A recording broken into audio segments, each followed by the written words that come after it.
Ah yes, folks. It's me. It's Rena.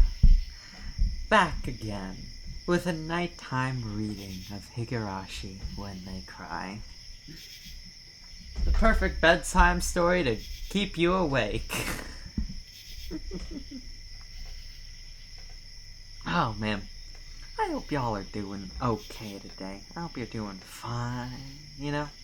I hope you're doing fine. Because I'm doing pretty fine myself.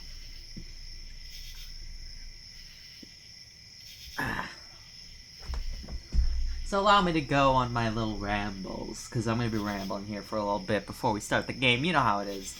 It is usually my time to ramble about shit for a little bit. By the way, look at that. We're streaming under the first playthrough tag. I know. Very triggering, of course, to those who, may happen to think that it's, somehow a weird curtail to the Switch agenda or whatever. But, fucking people.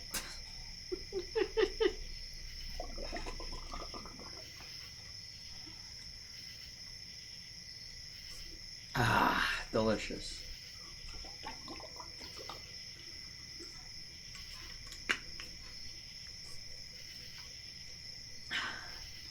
I've been drinking a lot of water today. That felt good. Why people are so upset over such a tiny change? Who knows? Who knows? But what can you do? Listen, people like that get upset at everything, alright? Remember that time remember that fucking time when the Resident Evil 3 remake came out and it turned out that the old Jill outfit had shorts under her skirt? Wow. Truly. The censorship of the media has gone too far. And I meme about this because the reason I meme about it is because I know it pretty intimately. Alright? Because back in my day, I'm probably gonna talk about this on Total Tuesday, but back in my day, I was actually pretty shithole like that too, I got sucked right down that alt-right shit pretty hard. So, I feel like I've got a general understanding of how that shit flies. Because, I kind of used to be into it myself, and I'd get upset at the Battlefield 1 lady, and I'd get upset at, that kind of shit, the dumb shit that nobody cares about, I have some level of sympathy for these people. Not much. I still think it's very dumb and stupid. But, I got some level of sympathy. Because, I used to be in a place like that. It wasn't fun. But I used to be in a place like that. I thought out of necessity and out of adherence to the facts. Which did not turn out to be true. I don't think I need to tell you all that much. But... just kind of how it is sometimes. Getting upset over the small shit like that, It's an indication of, I'd say, small, small, small brain. Because, even when I was a lefty, I don't get upset over, too much, I don't get, legitimately upset, I guess I should say. That weird fucking line in Persona 5 that, kind of high-key was about the, gay people being predators. That got me pretty yikes, but, not to the point where I was, super fucking upset or anything. I was yeah, that's kind of a yikes thing. And moved on with my life. But, alas, the not so savories, they get mighty mighty upset. Which, oh well, you can't really do anything about that. They always gotta find something. So, I guess if it's anything, it might as well be a silly tag on Twitch, you know?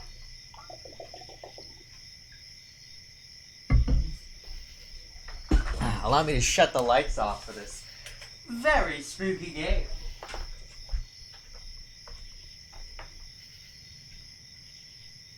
Spooky like the world has never known. Truly, outstandingly spooky. Game is pretty spooky, not gonna lie. I didn't think it would be as spooky as it is, but, you know, shit happens. Oh, God. Speaking of which, I guess before we start, I also like to talk about what my gaming shit has been. Because, you know, I've been getting into, like, some interesting games, you know. I recently, because, you know, listen, Dilation right now takes, like, a full fucking, like, hour, dude. A full fucking hour. Like, even longer than that sometimes. A lot of the times, actually. So, you know, typically I have, like, a decent amount, like, a decent chunk of time to just, like, be bored and play the Switch. Because, you know, it's the only kind of gaming I can do there without pulling out, like, the 3DS. But, so I have a lot of time to play, like, Switch games. So recently I picked up, the Mega Man Zero and ZX collection. I've been playing Mega Man ZX, which I really enjoy. And that didn't used to be the case. Alright? Listen. What used to be the case is that I kind of disliked the game and didn't really care about it all that much. Because I would bounce off that game quite a bit. I got it as like a child, you know. I got it as a child, and then I just kind of like couldn't play it because I was like a dumb child who didn't pay attention to like dialogue or anything. Just wanted to do the shooty whatever. You get the idea. I was a dumb child who couldn't play the game good, and so I bounced off of it. I tried again to play it. I think in like my early teens, but I still bounced off of it. Didn't really care about it. Didn't remember where to go, and just got annoyed and fucked off of it. And I'm trying the game again, and wow, is it so fun, and I'm so happy with it. I'm so glad I like got around to playing it, because it's really fun. But it brings up this weird idea that I have about games. That some games, you just can't be a dumb fuck, alright? There's some games that, like as a kid, you'll never fucking appreciate, alright? Like, I refuse to believe that, like, 6-year-old Timmy is gonna get into, like, Super Metroid or whatever, right?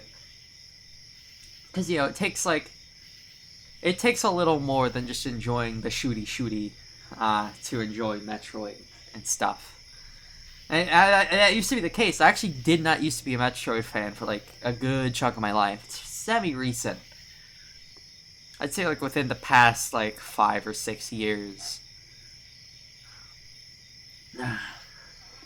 Because, you know, I always used to bounce off of, like, Super Metroid. Like, because, like, as a kid, I just didn't fucking care about it. I'd always get lost, and I always get annoyed, and I'd be, like, upset with the lack of any direction. And I'd be like, wah, I can't go anywhere, wah. But, as I grew older, I started to appreciate Super Metroid more and more, and, it was really nice, you know? Once I eventually came around to, like, finishing the game for the first time, you're like, wow, that was, like, such a good experience. I, like, really liked that. I don't know. It's really cool when games like that happen, you know? Because they don't happen often. I guess they're, like, what I like to call, like, wine games, you know? They get better with age, you know?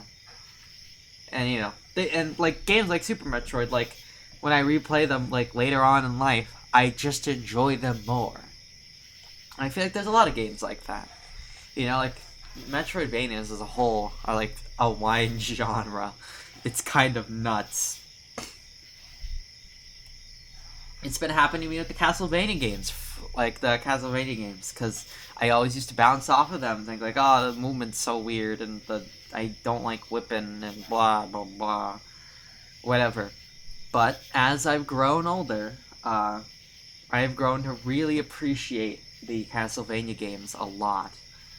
Uh, they take a lot of skill, they take a lot of determination, and I really enjoy what they bring to the table. It's unlike anything else, and it's really nice, right? So, I think that's really cool, right? And I'm really glad games like that exist, that require like some like serious maturity to enjoy.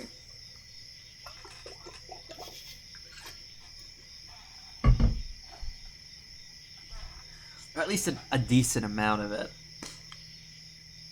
Where you like learn to appreciate not always having fun. I think that's usually how it happens. Like you start to learn that games can be like better than that, you know? They can be more than just fun. Cause you know, like as a kiddo, like my primary idea, you know, with video games, I want to have fun with them. So if something wasn't like immediately fun, you know, I just dismiss the fucking game. I just dismiss it like it didn't even fucking exist, you know.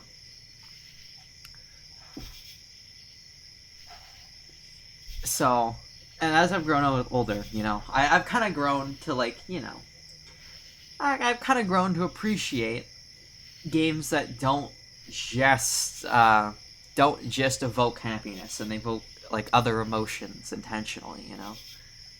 Like Majora's Mask. Majora's Mask, another case of like a great like wine game that you kind of like probably will bounce off of like as like a kid, you know.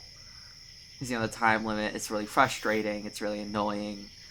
Like I won't even deny that, but I will say that I'd say it's like good, and it's good. It evokes those emotions. It's trying to, and it's working, and it gives the game a wonderful atmosphere that kind of puts it above a lot of like other games in its genre, you know. And I feel like that's a pretty common opinion, but it's not one you can really form if you're like a kid, you know. I really don't think it is. Like maybe that's like stupid of me for me to say, but I definitely couldn't as a kid. And I don't know. I think that's really nice. It's kind of like a hidden art form, you know. Probably not one I could ever master. Shmups are kind of like this too sometimes. Where you know, if you like playing, like, if I were to give a kid like Dodonpachi Dai Ojo, he would probably bounce right off the fucking game. He'd probably like maybe like continue his way through it like once and then never play it again, you know? And that's fine. That's fine. That makes sense. You know, the poor kid doesn't really have a conception of like the score grind, you know? And you know, all that kind of thing. And like stuff in that like general area. So, but if I were to give like, you know, if I were to give like someone else like give them to it as like an adult, I think they would get a lot more out of it as they tried to like go for high scores and shit. As they like edge past just wanting to have like a quick fun time with it and like dive deep into its mechanics and whatnot. Like I think that's really important and cool. I don't want to say that I haven't seen games like that for a while, but I don't think I have, and it's because, and the reason that is because like because you know these games take time, you know, they don't taste as good just coming out. You gotta give them time. You gotta give them time to like deliberate on them and all that stuff. I think the most recent wine game that I've like gotten into besides like ZX is Subnautica. You've seen my profile picture right now. It's the fucking, you know, it's the fucking image of the Ghost Leviathan. You know the one with the fucking high school girl outfit. Everyone's probably seen it. It's that picture. And I've really I've really grown to appreciate Subnautica in a way I don't think I ever could as a child. Like, if Subnautica came out as a child, I'd probably fucking hate it. And I probably did, like, hate it. Like, not really hate it, but just super not care about it for a while. I had heard such good things about it, and I'd seen gameplay, but I really did not care about it for so long. But, like, as I've grown older, as I've had more time with, like, games as a whole, I've come to appreciate Subnautica as one of my favorite games of all time, and probably one of my favorite experiences of all time. That first playthrough of Subnautica was, like, so magical. I'm thinking about doing a video on it, I'm thinking about it. I might. But, like, as a kid, I could never fucking appreciate Subnautica, and I never did. I just thought it was like a dumb survival game, and survival game's bad, and, survival game's still bad. I feel like as I've grown up to, enjoy more things, I've come to appreciate Subnautica so much. Like, I don't think you guys understand how much love I have for Subnautica, and I really can't wait for Below Zero. I so can't wait to, like, revitalize those feelings. Like, to bring all that back and have that experience of exploring a new world again. I'm gonna be so happy. And I'm gonna love it. But if I were to give Subnautica to a child, he'd probably hate it. He'd probably die to Reaper Leviathan and, like, get off the game. Like, not care. He'd probably get stuck, like, in the first stage and just, like, fuck off. And that's fine.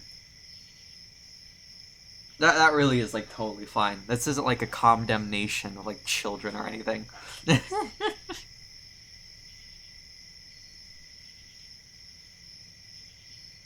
Sorry. It's just kind of how reality kind of shakes out as I see it, Just kind of how, like, things kind of happen. And, it's fine. But it is nice. It is nice to have these, like, wine games, Even if, like, even if I probably dismissed a lot of them because I did not enjoy them as a little child. And I'm glad that I've come to rediscover, like, a lot of these games that I dismissed as a child. Like, it really is, like, such a magical feeling. I really don't know what it is about that feeling that, like, is so great. But it really is. Like, there's some magic about, like, finally discovering, like, having it click in your head and finally be like, oh, I get it now. Something about that is really magical, in a way that I don't think any other game can truly replicate. Sorry, my throat is fucked. My throat and my nostrils are fucked. I think it's just a lot of talking that does it. I think it's the talking that does it. Because it only happens on stream. My nose just gets, like, a little clogged up and my throat's like, Hello. What's up? We're just having to talk about wine games. That magical feeling is just so nice. And I'm so glad I've been able to experience it quite a few times. Especially now. I've been, like, I've been deliberately going back and trying games that I did not like at first. And just giving them another shot. Now that I've come back, with more wisdom, more knowledge, and more appreciation. And it really has been, like, an eye-opening experience. It's probably changed how I think about games as a whole, like, a lot, I'd say. It's probably changed, like, how I think about games, like, a whole lot. In very positive ways.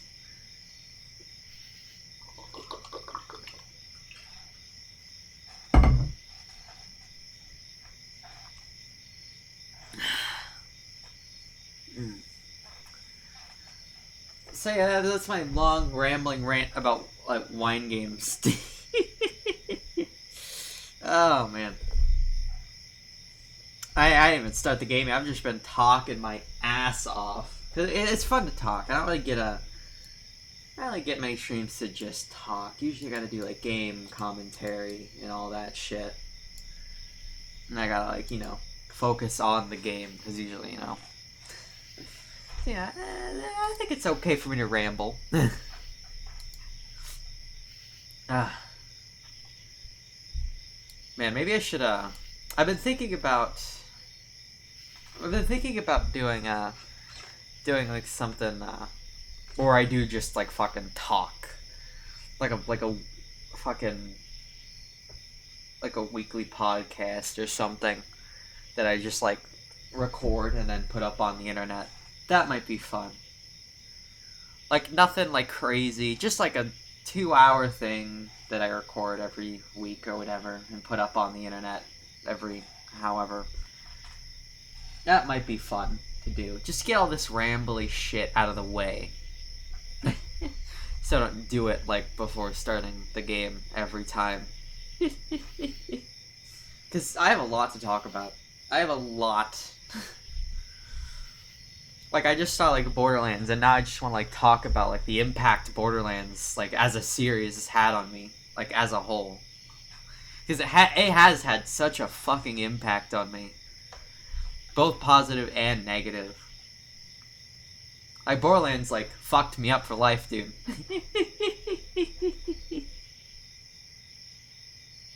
for better or worse.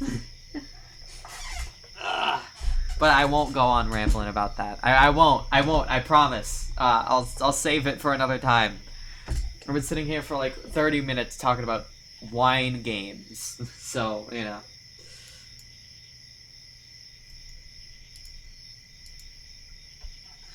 Anyways, let's boot up this game, fellas. You can stop staring at Rena here.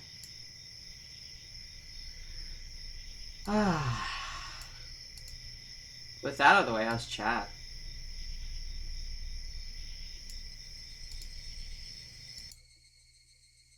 So there's the actual ambiance. Yeah, how's chat doing, fellas? How's the tea?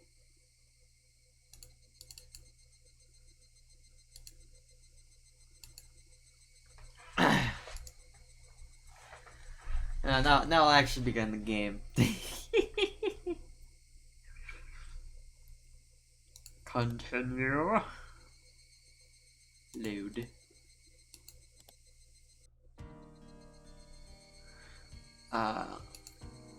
What tips were there? Yeah, we already saw this tip, right? Yeah, we already did this tip last time. Alright, cool. Let's just continue and get on with it. A few days had passed since the incident. During that time, either Mian was busy or Rika-chan had to help with festival preparations, so he couldn't get everyone together for club activities. Even though I thought I would never want to participate again after the years it shaved off my life. Each time, not having it only made my heart grow fonder. I really am not honest with myself. Today, we finally had our club activities again. These aren't the same old club activities. It was called the What's Nagashi 5 Demon Firefight. These are the biggest events of the club. Oh no. Keiichi, does this yukata still fit you? Can you try it on for a second? Mom pulled out an old dusty yukata. I don't need a yukata. Those are embarrassing, so I'll just go my normal clothes. But this is a festival. Wear it, okay? Any other set of regular clothes are just fine. If I was the only one wearing a yukata, it'd be even more embarrassing. I'm the same old vest as usual. I'll be going with the Rena and the others, so you don't need to worry about me. Is that so? I'll be going with Dad when he wakes up. Dad let a loud snore from the sofa. Damn. From how it looks, he must have pulled an all-nighter last night. He just finished setting in his manuscript, so he might not wake up for a while. Seems my dad writes for art magazines sometimes, too. I've never read it, though. What if my dad is a really famous artist? As his own son is saying something like that, I can't imagine he's selling all that well. But he's able to feed a family of 3, and my life isn't exactly full of hardships. Could be that he's some master painter and I didn't know about it. Keiichi-kun, are you home? Uh-oh, it's already time. I don't want to come here, so I was planning on leaving early and waiting outside. There she is! Oh my, it's Rena-chan! Thank you for always looking. Oh, it's fucking in the shower? Nice. You can hear me ramble while you're in the shower. By the way, we're popping off in viewers. How is everyone? Damn, we're popping off in viewers for Higurashi. Nice. Oh my, it's Rena-chan. Thank you for always looking after Keiichi. Ma'am, he's also been looking out for... Why are you blushing just from meeting my mom? Oh, don't get all flustered. It really doesn't feel right. Let's go, Rena. It's Rena-chan. It's true. Here I am. This Rena would continue to space out if I left her here. I grabbed her hand and dragged her out. Damn. Rena-chan, look after Keiichi for me. Yes, ma'am. Even if it means I must sacrifice myself. Then why don't you do it right now? She whipped back, even as I was dragging her away. Damn. I'll grab Bun's hand. Do it. Do it. Grab by my hand. Okay, Kei-chan, you hungry today? We'll take care of all these stalls. You thought I would let myself get full knowing the club activities will involve the stalls. Wouldn't have it any other way! Are Rika-chan and Satoko? Are they already at the temple? Oh no, I'm being grabbed. Yeah, Rika-chan's at a festival committee member after all. I don't know, I put at in there, but you know, it happens. Satoko-chan is probably with her as well. I see. Alright, let's make some noise today. Yeah. Already in high spirits with just the 3 of us here. Oh boy. The bullshit begins. At least we're opening up the stream on like a good note. It was way more lively at the Furude Shrine than last time I came, far exceeding my expectations. By the way, I wonder like where this photo was taken, you know? Because this is clearly like a real photo with like filter over it. I wonder where it was taken, right? Like, you gotta be curious. I wonder if it's up on the internet somewhere. Throngs of people were crammed between rows of market stalls lined with colorful paper lanterns. Despite that, it was actually quite enjoyable. Well, there sure are lots of people here. Can't believe they all live in Hinamizawa. Everyone attends the Nagashi. I think about half the village is here. It's not just that. Municipal and youth councils from neighboring towns and village advertise this event as well. Yeah, that's right. There aren't that many students at our school, but there's lots of kids here today. Just doesn't feel like it. I don't know it's saying anything anymore. This doesn't feel like a festival unless there are kids running around after all. That's true. Hello and good evening. These two knew everybody we came across. Of course I greeted them as well, but I still wasn't familiar with everyone yet. Oh, Rena-chan, thanks for the food you brought me a while back. My son loved it. He said it was delicious. It was nothing at all. I'm glad he liked it. Say hello to Kazuma-kun for me, please. Hey, but this is Sonozaki Ojo-chan. I'm in charge of a stand again this year, so you make sure you come and visit. Oh, Pops, have you gotten fatter? You'll end up having a heart attack with a gut like that. Oh, this kid here's new. Are you one of her underclassmen? He's one of my members. An upcoming hopeful. If you cross him, he could crush your stand in one night. You've got little Missy's seal of approval, I see. Hope you take it easy on me. As you can imagine, Mion was chatting away with the old guys running the stalls.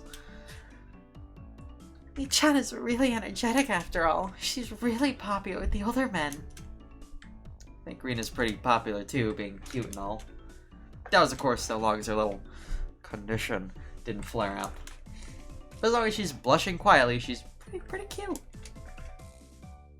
I'm popular with some people? Really? Really? With some people. Maybe giving her a straight answer by roughly tussling her hair. The stall keepers came all the way from town. It's not really a festival without them after all. So we're gonna mess with them now. I don't care what kind of match it is. I'm going to win it. Oh, yeah. I'll try too. Nice. Oh boy. Hey, you're all very late.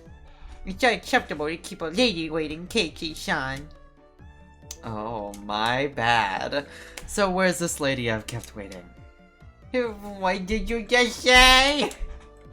Alright! Toko's in top form as well. Seemed like she was excited about being able to get everybody in the club together for the first time in a while. Wow. Hika-chan. Cute? Feel that elated sigh. It seemed the real lady had made her appearance. Wholesome. Wholesome. Good evening, everyone. Good evening to Keiichi as well. Oh, wow, looking good. Looking sharp again this year. Cute. Gotta take you home. I think Chad was wearing a Shrine Maiden outfit. Yeah. Nina's a outburst is completely understandable. Mika-chan's clothes sure like the real deal. Is that a real Shrine Maiden outfit? My grandmother made them by hand. They're quite authentic.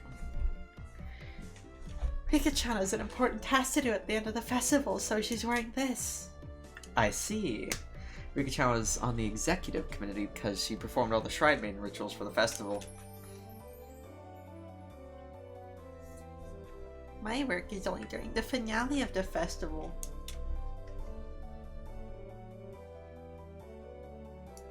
Okay, yeah, I had to check if I was like unmuted. I didn't see it at first. Yeah.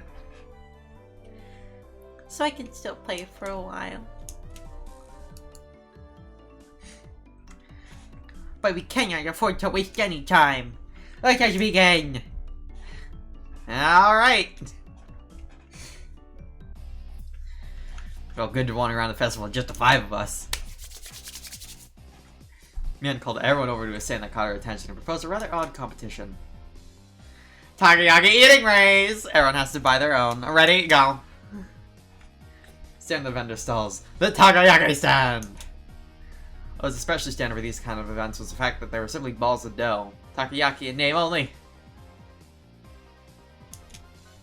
It burns! Are you okay, Keiichi-kun? Have some water. My eating or scolding takoyaki ode is suicide.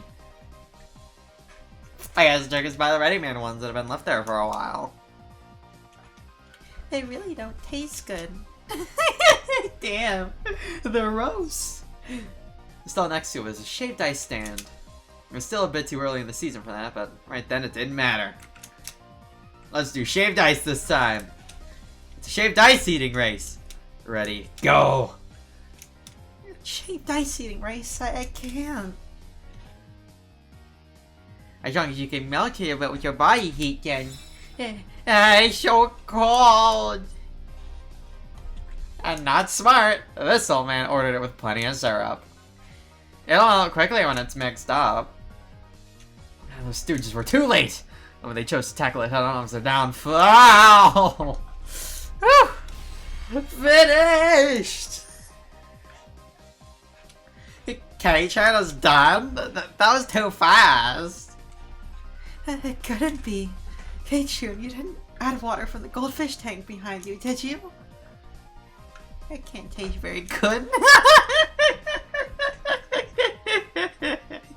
Next, that was another old favorite, a cotton candy stand.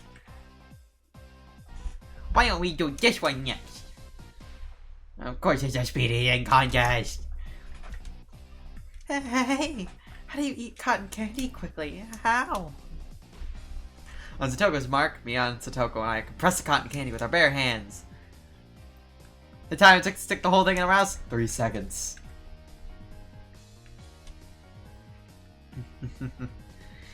I expected Satoko to figure it out, but I think Kei-chan would too. Hey, I can't have you treating me like I'm a newbie forever, can I? Yeah, it tastes very good. Rika-chan had also crushed it between her hands and stuck it in her mouth. This is probably the only place in Japan where people eat cotton candy like this. I think only Rena's cotton candy was happy with how it was eaten, but felt like we'd end up doing stuff like eat noodles through the nose contest or human water pump at the goldfish scoop at the rate things were going. This old man will probably still win too. I am simply no match for Mion-chan when it comes to eating repulsive things. Yeah, seriously. What's up with you guys? Are you telling me you don't want to have a blue Hawaii topped yakisoba eating contest? Shake, shake. Both Satoko and I shook our heads in unison. Can we have a game that doesn't involve food this time? Can we? Rita's proposal was a godsend. It was about time we played a different kind of game. It also seemed like neither Rena nor Rika-chan were any good at speed eating or gorging themselves. Okay, Rena, I'll let you pick out the next game. Anything is fine. Well then, I think I'm gonna be the judge. Find cute things on the festival grounds. You have 1 minute. No, of course. Fine by me. I know exactly what Rena likes. Alright. I think I can win with that. Ready, go! Oh, why aren't Keiichikun and Rika-chan starting? Why not? Mion and Satoko dashed off madly, but Rika-chan and I calmly stayed right where we were. Could it be you've already found it? The cute thing? We've already found it, Keiichi-kun. Yeah. Oh, what is it? What is it? I can't wait! Both Rika-chan and I stood motionless for the few moments before Mion and Satoko returned. This is probably the first time we've gone head to head like this. It will be your first. Rika-chan, you expect to win with that, huh? I am a member of this club as well. And by any means is our society's third rule. Rika-chan sneered to the best of her ability. You're on! Both Mion and Satoko came back, each with their own plan of attack stuffed in their arms. Okay then, let's go in order. Let's start with the club president, Mi-chan. Too bad, you guys, I'm ending it now. This old man brought this. Where did she get those? They were old tin diamond-shaped signs. Plab curry, snake oil incense, and aronomin C. How about this? It's very understated. A little too understated, Mion. I used to see those stuck up on barbed wire fences. They're more nostalgic than cute. Can you explain what part of that is cute? Alright, puffs of smoke noisily shooting out of Rena's ears and nose. Oh, it's like a steam train. I didn't get it. Mine shall be up next. Hey, this! There's a hand-drawn poster from the Ladies' Society roasted corn stall. There's a really, really bad sketch done by a housewife. An anthropomorphic roasted corn drawn without any sort of real plan. Its very existence provides a sense of sorrow to the viewer. Whip! That was a set of blood jetting out of Rena's nose. It seemed to have been rated higher than Mion's. I really didn't get it. Feels like your artistic sense is a little avant-garde by about 5 eons. Yo ho ho! Those are nothing but mass-produced signs, after all. Then your chance to get something hand-drawn. I can't even begin to follow the way those guys were thinking. And I will be next. Next is Rika-chan, is it? What can you even do without anything? Did you and Satoko both forget? Rika-chan felt like she could simply... After moving back about 10 yards, you began waddling up to Rena. Seeing that both Mia and Satoko gasped. No, No! Too late! Rika-chan tripped over nothing and lay motionless after falling down. Rhea hurried over to her. Rika-chan, are you alright? Alright? Rika-chan had a... Rika-chan had a lump on her forehead. Tears welled up in her eyes. Only her fingers peeked out from her sleeves. This is the vital part. The palms of her hands were covered by her sleeves. He just made a single sound.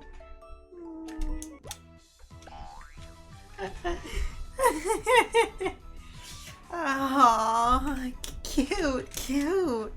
Gonna take you home. I'd completely forgotten that. The play that I personally had to use. His face went completely red, her head bobbing back and forth in excitement. He embraced Rika-chan and began rubbing her cheek against her. I'd expect no less from her. Not a single element was overlooked. Lolly, Shrine Maiden, brink of crying, Mew! It was perfect! A single trip transcended into pure moe. This is what you call art.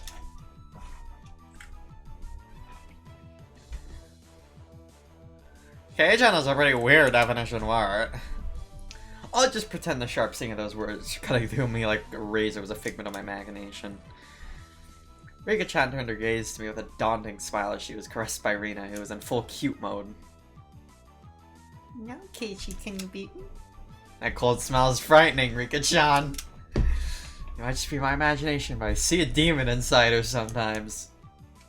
Don't say that, please. K-chan seems to have his own plan of attack. I wonder what he's going to show her. I also wish the play Keiichi-san will make. Could it be? Is Keiichi also going to give a performance? I basked in their pointed stares. I pulled Rena, who gave no sign of canceling, out of cute mode away from Rika-chan. Ah, cute thing. Keiichi-kun, let go. Oh, I'll show you something even cuter. Just hold on for now. Huh? Oh? It's something even cuter? That's a bit too crowded here.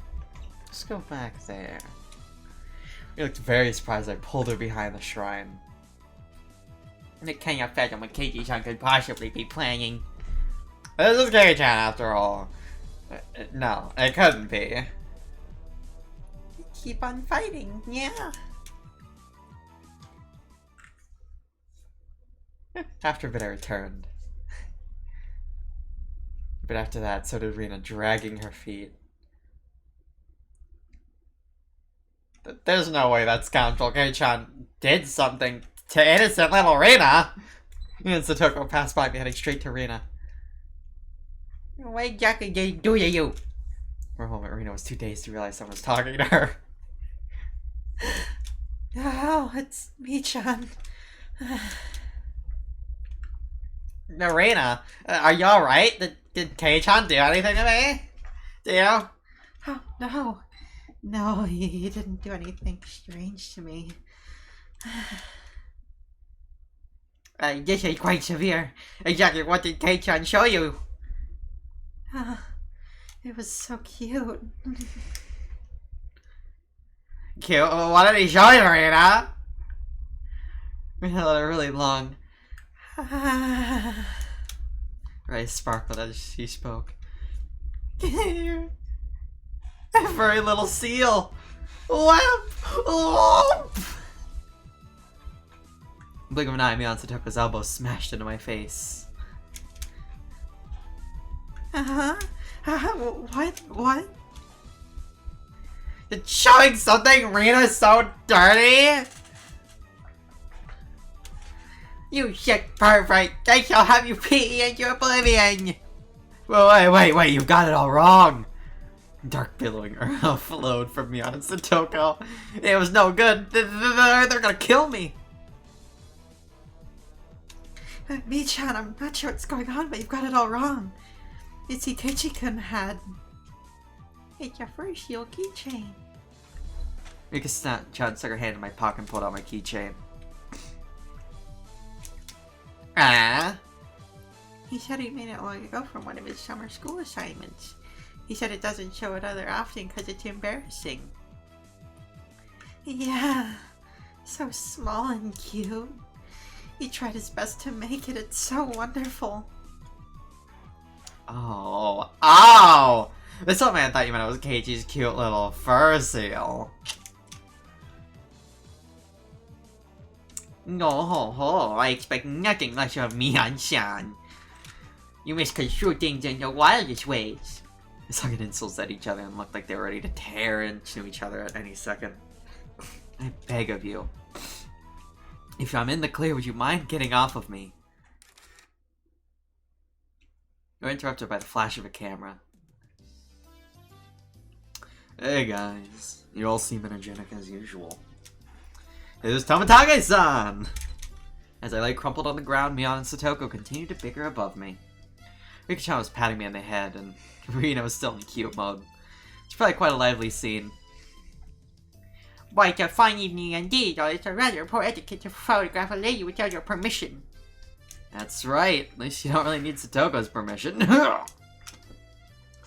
Satoko dug her heel into me. Oh, good evening. You're heading back tomorrow, aren't you? Weren't you able to take lots of good photos? Ah, well, thanks to you. I got plenty of good shots. Nice last vacancy, old Tomotage-sama, isn't it? It's such a shame. Or even have your major breakout soon. You're just as rude as ever, aren't you? I really am sad that I won't be able to hear that voice of yours for almost half a year. Be sure to have much fun as you can tonight. You'll be back in Tokyo tomorrow, after all. Yeah, that's true. It'll be another 6 months. Until I can enjoy another night where I can see the stars. Tomotage-san looked up at the night sky cheerfully. At that moment, even though he was smiling, I sensed a bit of sadness. Why don't you move here, Tomotage-san? In Hinamizawa. Tomotage-san was speechless. It's, not very convenient here. There are shops, or recreational spots.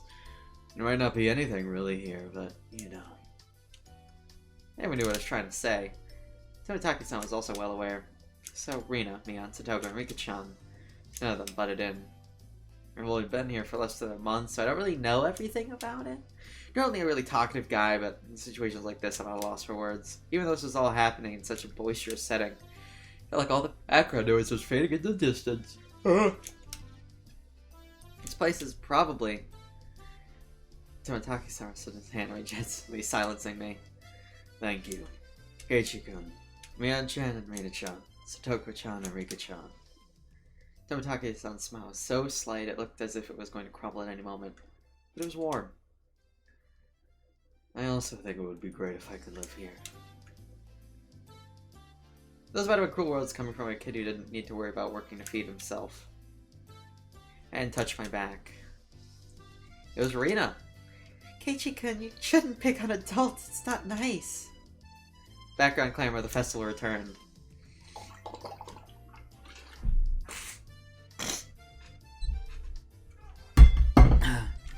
We won't be seeing him for a while after all. We need to make sure that Tomotage-san also enjoys tonight.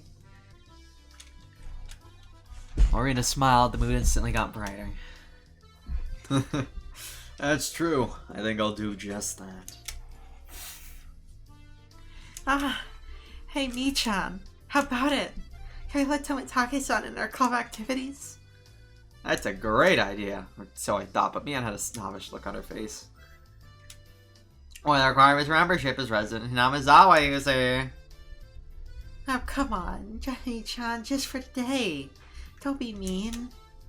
Well, he does come around often every year. Oh, man, come on, already, citizen. Whoa, yay.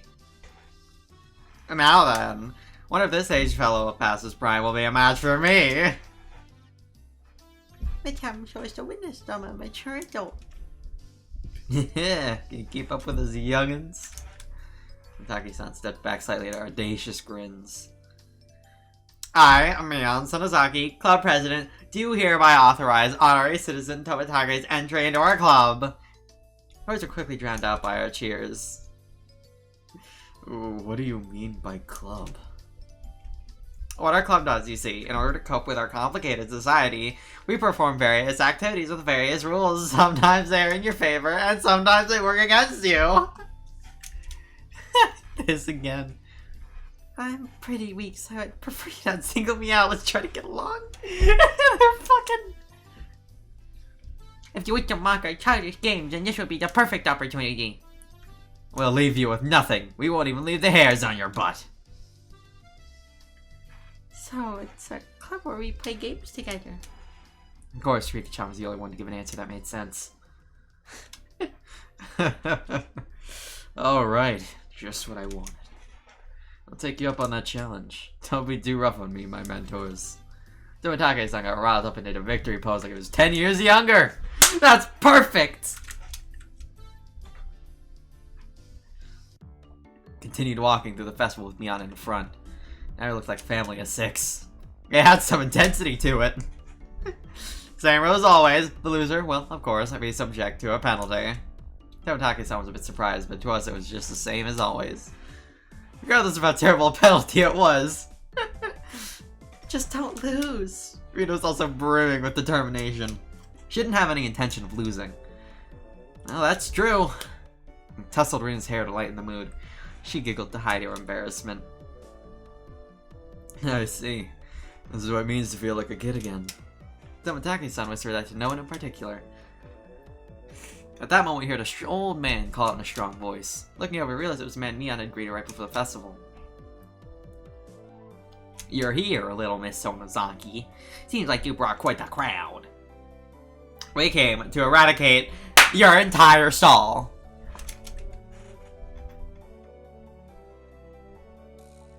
His stall is a shooting gallery. It was the usual setup where you had to knock down the prize you wanted with a cork gun. The rules are simple. 3 shots, the winner is whoever gets the biggest prize. Everyone shouted their agreement. There's no need to consider how to win, since the condition for victory is simply size. Biggest prize at the stall? He won without question. It was that one, wasn't it? Whoa, that teddy bear. Cute. Rena was gazing longingly at the large stuffed animal. It was intentionally placed on an unsteady platform, so it was possible to get it if you hit the right spot. Woo-hoo-hoo! It's magnificently set up to make someone think that. Not bad, Keiki-san. I figured you would see through this scam instantly. The most logical course of action would be to aim for some candy or a doll. The intent analysis has already begun. In this club, you'll get eaten alive if you don't come prepared. Everything hinges on what you plan. What plan you can come up with before the main event. At some point, a large crowd had gathered around us, making a big fuss. There was this much of a following for our club's infamous event. Knocking down that bear and shows you win. Only 3 shots. To use them all just trying. That'd be rough. Hey, how are the customers waiting, you know? Who's up first? This one had the advantage of being able to aim for the easier prizes, but it's dangerous to complete without knowing the gun's quirks. Tomitake-san's take on the situation was pretty good. He gets what our club is about. Well then, to be fair, how about using rock, paper, scissors to decide? How about it? That's really the only way. Rock, paper, scissors! After a couple of matches, it ended with Mion being first. I want to end up first. Oh well. Guess I'll just think of the handicap. Grabs gun! Here you go. When the shooting range guy handed her a rifle, Mion looked it over intently. She didn't forget to check the cork bullet either. Okay. But this gun is brand new, is it? Oh, okay, this gun is brand new, isn't it? No faults, not bad. Rena raised the gun in one swift motion. Completely different from her careful inspection. He was shooting from the hip. Fire! Reload. Fire! Reload! Fire! Flop. Flop, flop. 3 candy boxes fell, one after the other. A big haul. Grant paused in a moment of awe and then erupted in cheers. Wow! Awesome! Yeah, that was quite good. Tomotake's was at a loss for words after seeing such shooting prowess. Amazing, Mi-chan. 3. Her accuracy was incredible. Her choice of targets wasn't bad either. Mion had gone after were fairly large and pretty easy to knock over. They're all targets with very high return on investment. What was up next? The Satoko? Careful, bolts are light. Next is Satoko. The rifle looked a bit big for her little body, but it didn't seem like she had any problem with the weight. Yeah, of course, I shall aim for the grand prize! She claimed that she was going after the teddy bear. Damn, Satoko. Bold fucking move, my guy! Then when she knocks it over, she's guaranteed to be at first. Good luck, Satoko-chan. Satoko's the opposite of Mion. She aimed at the target quite carefully and squeezed the trigger.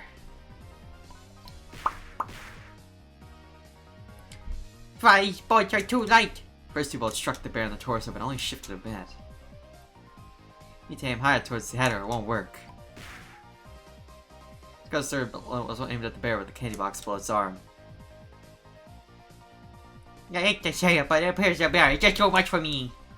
She went boldly after the big catch, but then she swept over the less impressive prey at the last second. The crowd only gave a strained laugh.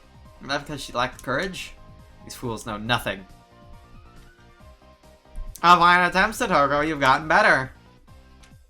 Followed Mion's outstretched hand on Pumph. They tapped down lightly on Satoko. They appeared to just be talking hot air, but that was actually completely calculated. Damn, that's Satoko. Just to avoid being in last place, she dared to switch over to an easy target. Without shame or honor! Magnificent! I'll allow you to take the bear, Rena-san. I pray for your victory. Okay. Thanks so much, Satoko-chan. Bear-san's so cute. Rena was up next. She couldn't hit the broadside of a barn as regular Rena, but she said that bear was cute! I wonder how Rena-chan will do. I hope she's able to hit at least one. You're underestimating Rena, Tomotage-san. It's Rena, you know? It's Rena Ryugu, you know? If it was to get that teddy bear. Whoa! Tomotage-san wheeled around to see what the commotion the spectators were making all about. If it was to get that bear, she'd be able to shoot through a pinhole. No one known as Rena Ryugu could do it! It's shaking. Cute. Rena couldn't hide her excitement over the bear's slow rocking. Now Rena couldn't lose! Not bad, Rena-san. The less connected you become, the stronger you'll get! Whoa! Another big cheer. Here's will hit the bear forehead again. Not enough. The bear seemed to wobble more than before. Woo! But it might not be possible. You never know. Rena-chan's skill it might be. Tomotage-san was just excited as crap. Rena-chan's analysis was not swayed by emotion. We had 10 more shots and she could surely knock it over, but just one more, no matter how you looked at it. No, go! Ow! Correct. The crowd loaded out. Aww. This crowd loaded a dejected groan. She shot it right in the forehead 3 times. A bit late, but they gave her a good round of applause for the attempt. No, Bear-san, take him home. She should be praised for her valor, but she had no trophies to show for it. At that moment, the old man flicked one of the candy box's fingers and handed it to Rena. This is for you, little lady. You're giving this to me? The gods wouldn't forgive me if I let you go home after candy and after such a display. There's another shower of applause. It turned bright red and I pulled her back over to us by hand. You did a good job. Your cube mode really surprised me. I really wanted Mr. Bear. It's easy to see that I only need a little more to be knocked over. You've done quite a lot for me. Still need to pay her back for that delicious picnic. Alright, then I'll get it and give it to you. What? Tomitake-san stole the words right out of my mouth! Okay, okay. Please, Tomitake-san. Yeah, I don't mind fucking nails bothering me. There we go. That should do it for now. NTR! It's true! Damn you, old man Tomitake! Stealing the good parts for yourself. No, I've been cooked! Small hand stretched over him and fell gently on my head just before I was overcome with my frustration. You keep on fighting too, Keiichi, okay? Tomitake-san carefully studied the bear.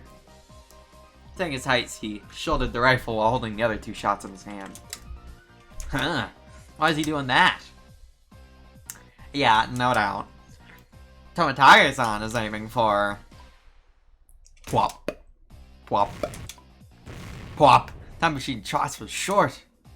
Meaningless to shoot again so it stopped shaking. Tomitake-san was relying on rapid fire to win the battle. Visibly wobbling much more than it ever had before. But that was all. It still didn't fall over. Too bad. Rena's momentary expectation for watching it sway violently turned into a dejected sigh. I really thought it would work.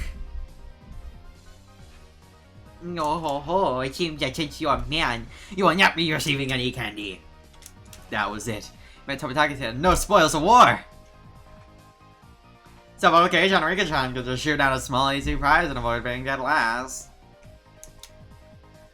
Avoid being the loser, huh? Oh, sorry about that. It's your turn next, Keiichi-kun. Best of luck. I was a fifth shooter. Took the rifle of Tomitake-san. Took the ruthless route as Mian had suggested, and I go for a small target. Except! I picked up the rifle. I definitely got a feeling from it.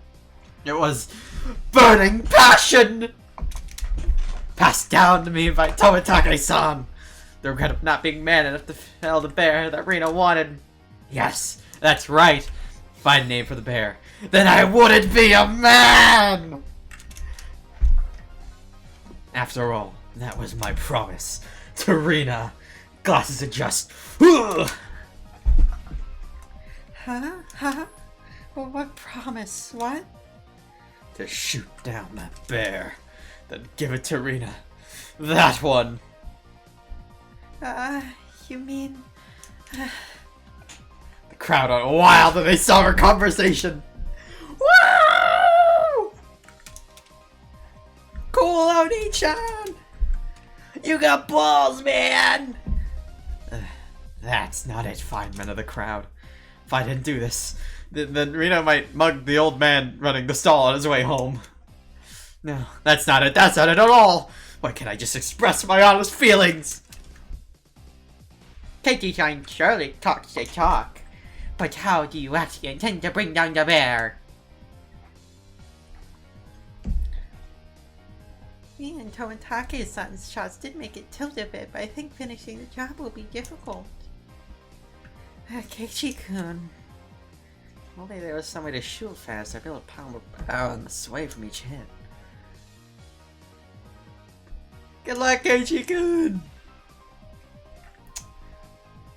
After taking 2 deep breaths, I shouted over the guy. 2 more rifles. Huh? The crowd murmured amongst themselves.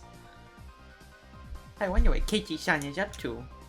One person can't handle 3 rifles at once. I get it. Nice thinking, Kei-chan! I was able to figure it out magnificently. Basically, what was taking the most time was reloading the shot. That's right. Then by putting 3 P-loaded rifles next to each other. Tomitake-san was silent, peering at me and the bear through his lens. His photographer's blood predicted a miracle will occur! And then the crowd finally picked up what I was planning. Woo! They let a great cheer. They chanted my name. Keiichi! Keiichi! Rapid fire is the key. If I miss, all is for naught. Phew. Letting that deep breath, I paused. Relax. Now!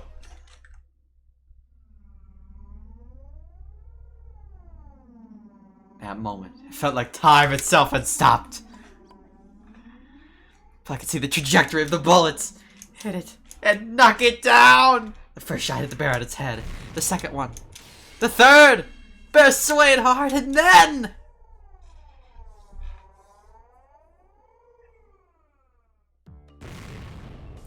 Whoa! Yeah! Whoa! The cheers began before the stuffed animal even finished falling off the shelf. The guy taught it before it hit the ground and tossed it over to me. You actually knocked it over. You got me. Amazing. Congratulations, Keiichi-kun. Keiichi-san has finally learned how to use his head. I see you in a slightly better light now. I didn't do it all by myself. Everyone hitting and those small bits together brought it down. This trophy belongs to all of us. Right. This is from all of us working together. Me and hit a single time. Yeah. After holding up the teddy bear like it was a championship trophy, I handed it to Rena. Here, this is from me. No. From everyone. Thanks for always making your delicious lunches. Rena, thinking she was never actually going to get it, was momentarily speechless. I can't, Keiichi-kun. This is everyone's after all. In that case, I was the one who knocked it down.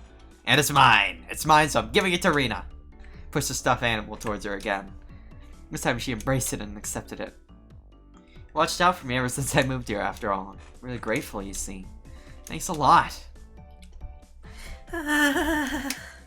Keiichi-kun. Thanks so much. Rena dove at me. Mion told me a few days later that Rena kissed me. I didn't realize it during all the excitement at the time. I remembered what I was trying to say to Tomitake-san earlier. There really isn't much of anything here. There are lots of things you can't find anywhere else. I gained a lot from coming to Inamizawa, especially at that moment. The crowd's cheers echoed on and on. On the altar set up in front of the shrine, the drums sounded with a booming echo. By the way, we got the Rena kiss! Hell yeah! It was the finale of the festival. I'll be going off ahead again. Uh-oh, I need to go and get myself a good spot too. Well then everyone, see you in a bit. Both Riki-chan and Tomitake-san gave their farewells and disappeared into the crowd. I wish both of you the best in your endeavors. Now, shall we be off? Yeah, might as well go see Rika-chan's charming figure. Let's go! Yeah, where's Rita? What are you doing? Keiichi-kun, Mi-chan, save me. And she was carrying such a ridiculously large stuffed animal. She was being carried by the flow of people. What is she doing? She must have her hands full taking care of that bear. So I'll leave Rita in your care, Kei-chan. I have my hands full taking care of Satoko. No, who we want to be looked after by you, Mion-san. Ouch. Ouch, please don't pull on my arm. Before losing sight of Mion, I grabbed the back of Rita's collar. Keiichi-kun, not there. Don't grab me there. Always so bossy. Where can I grab then?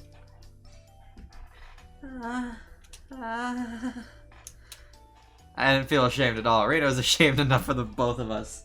Yeah, I realized that too late. I grabbed under his hand, dashed after Mion and the others. We're gonna be late, let's hurry up. Yeah. I didn't realize Rita's hand was so delicate. Maybe she needed a little bit more exercise and nutrition. That wasn't right, man. Not at all. My ears burned. I tried to keep calm. I repeated the page, get together, Keiichi bar in my head. But Didn't look like I would be able to anytime soon. I didn't want Rena to see my face right then, so I pushed onwards, dragging her along without looking back even once.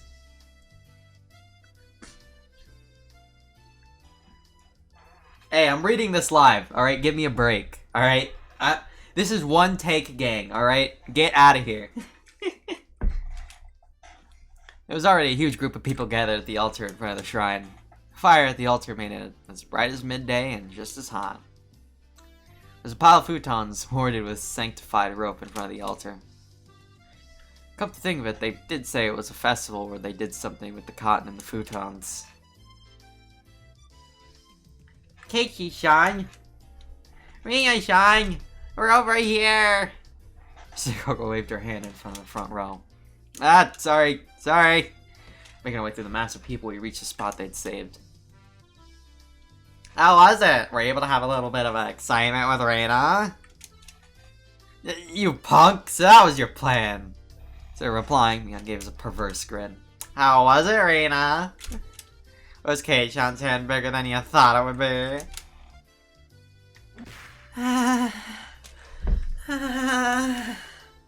Mion turned red, puffs of steam shooting out of her. I heard something slice through the air and turned around to see Mion on the ground with a welt on her face. Mion, when were you hit? Between the honey over, I think. Rena, it's not good to punch your friends to hide your embarrassment. I didn't hit her. Whatever. Thump! The thunderous beat of the drum echoed, silencing the crowd. You might all be quiet and speaking. It was a solemn ritual. Rika-chan entered dressed as a shrine maiden, followed by members of the municipal committee. The others all looked at Rika-chan and clasped their hands in praise. The only thing allowed to disturb the profound silence was the flash from Tomitake-san's camera.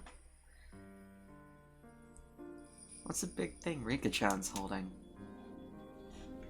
Oh, that's used for this festival. It's a sacred farming tool that only the shrine maiden may touch. It's an awkward shape for a piece of farm equipment. Not uncommon for something used in rituals. After reciting a Shinto prayer, Rika-chan approached the pile of futons gathered at the altar. She swung the hoe skillfully, plowing it into the futons. Each and every little movement of this performance probably had to be done in a certain way. Without a doubt, this was the ritual. What's next? Staring out futons? He's purifying futons that absorbed illnesses from people over the winter. So when Kei-chan said airing out futons, he wasn't completely wrong. Rika-chan's face was already dripping with sweat. That hoe was probably really heavy. He staggered side to side with the momentum of each swing. Satoko looked on, silently lending her support. Worried? We could practice every single day with a mochi hammer. She will certainly prevail. Satoko's hands were sweaty. Whenever Rika-chan started to sway a little, she held her breath. Why wasn't Mion a candidate to be the shrine maiden? It feels wrong having Rika-chan swing around something so heavy. I mean, I'd do it if they asked me, you know. And well, it's not just something anyone can do. That's true. Shrine maidens need to be pure after all. Mion drove her elbow into my side. With a thud of the big drum, Rika-chan gave a solemn bow and descended from the altar. That triggered a round of generous applause. After the Shinto priest had raised up the cleansed futons like a portable altar, all the specters stood up. Following after the priest, we all marched on at a moderate pace. They descended the shrine's giant stairs in a line. What's happening now? Washing the futons in the river? Watanagashi means setting cotton adrift, you know. The procession continued right up to the bank of the stream. The fire was stoked high and it was bright as day here too. People started crowding around it and clamoring. Alright, get in line. Line up, Keiichi-kun. I wonder what was up. Maybe we get some holy wine? Red and white bean buns? It's not food. I said it was cotton. Ah, but of course, they didn't call it the Wada Nagashi for nothing. I finally understood. The municipal committee members pulled out the con from inside the futons and balled it up like mochi, handing it out to people. Rena dove into line and brought out some for me as well, then proceeded to the bank of the stream. Since it's your first time, Keiichiko, just copy what I do. She held the con in her right hand and waving her hands as if purifying it, touched it to her forehead, chest, and navel, and both thighs. Red bean bun bun? True. You do this 3 times and silently give thanks to you, Oyashiro-sama. Shiro-sama. What's that? Name of the shrine's god? Yes, it's the guardian deity of Hinamizawa. It brings about both miracles and curses, so you must be sure to show respect. Sounds like a pretty frightening god. But, well, when in Rome. It's officially resident of Hinamizawa now, after all. Doing as Rena showed me, I touched the cotton over myself 3 times. Thank you, Oyashiro-sama. Thank you, Oyashiro-sama. Oyashiro-sama. This way, all the evil that possesses you is sucked out by the cotton. Then you let it gently drift away in the stream and you're done. Together, Rena and I set our pieces of cotton afloat on the surface of the water. The flowers of cotton blooming in the water had sucked out all the evil festering in Hinamizawa and drifted off, disappearing into the distance. Thank you, Shrine. That's true. That's true. Any god that gives us Rena kiss is a benevolent fucking god in my eyes, alright? It was wonderful. Like those floating lantern festivals I'd seen on TV. The best part, though, was feeling like this rite of passage had made me a true resident of Hinamizawa.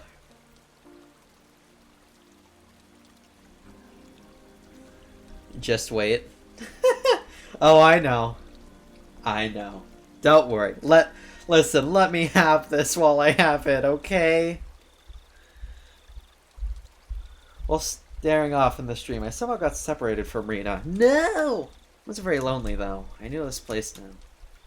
This is where I live. My home. It's probably better if I just stay here instead of wandering around aimlessly. Someone would surely find me while I was enjoying the evening breeze. I heard a familiar voice. It was Tomitake-san's. I headed toward it. How'd it go?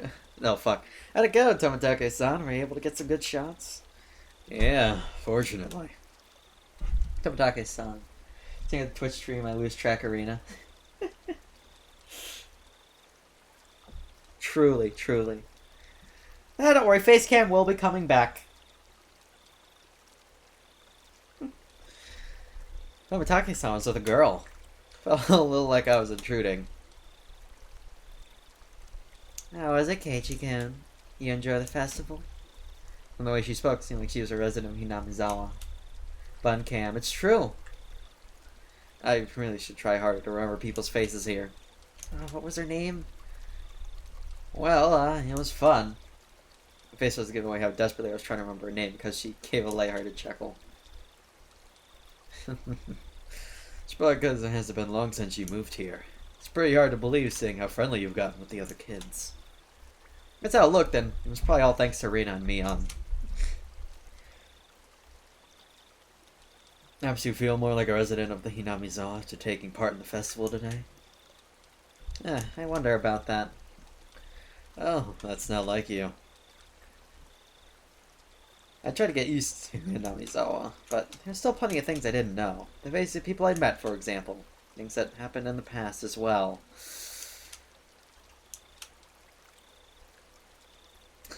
Oh, you're feeling left out because of something like that? It's not so much just feeling left out, it's just... I'm not sure how to say it. It's at the dam construction site, fighting over the other conflicts. Terrible incident that they pretend they didn't even know about when I brought it up. Even though it was in the past, as someone living in Hinamizawa, it wasn't wrong to want to know about the good and bad that happened here. If it will put you at ease, then I'll tell you everything I know. Tomitake-san's smile made me more relieved than I'd ever been. It was hard to think of what to ask when someone said, "Ask me anything," though. Even when there was so much I want to ask. Then, could you tell me about what would happen when the dam was being constructed? There was a big incident where Hinamizawa was going to be submerged, right? I think the locals would be more knowledgeable about the dam than I. Well, if you don't mind, I'll tell you what I know.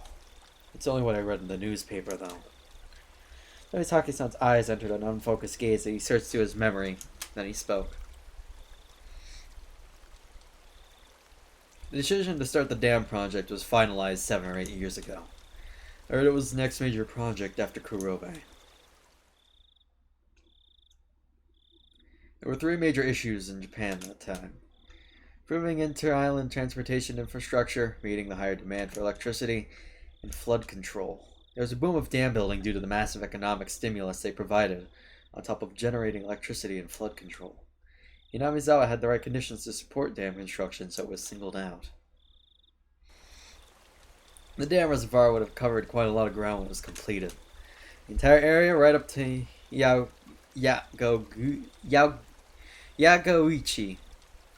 There we go. Way upstream, wouldn't be underwater. Why'd they have to pick a populated area like Hinamizawa?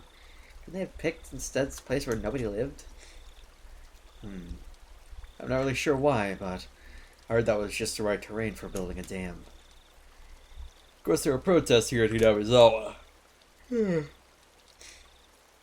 H-chan said there was a battle. From what that choice of words, I had to guess things had turned for the worse. It was in her island and was even brought up before the national diet. It was covered in the Tokyo newspapers, too. He had told me all about that as well. I'm sure every resident of Hinamizawa had to unite to fight together. A feeling of solidarity found here, which could not be expressed properly with mere words, was likely brought about by that battle. As a result, bribery and scandals were brought to light. Things got more and more complicated. They eventually halted construction. For all I know, now's my only chance to ask. It was certainly a bizarre incident that boys my age would be curious about. I felt a little ashamed for the fact that I was petty enough to have my curiosity piqued by Rena and Mion's refusal to talk about the event. But I figured I might as well ask since I had the chance. Just so I'd stop thinking about it so damn much. So, there was a dismemberment, right? There was. I happened to be here in Hinamizawa at the time, so I remember it well. Tomitake-san's air was nonchalant in contrast to the hesitantly forced-out question. It was about this time 4 years ago. It was the day of the Wada Nagashi, if I recall correctly. Debate on whether to continue construction of the dam was in disarray. Scandal after scandal rocked the project near the end.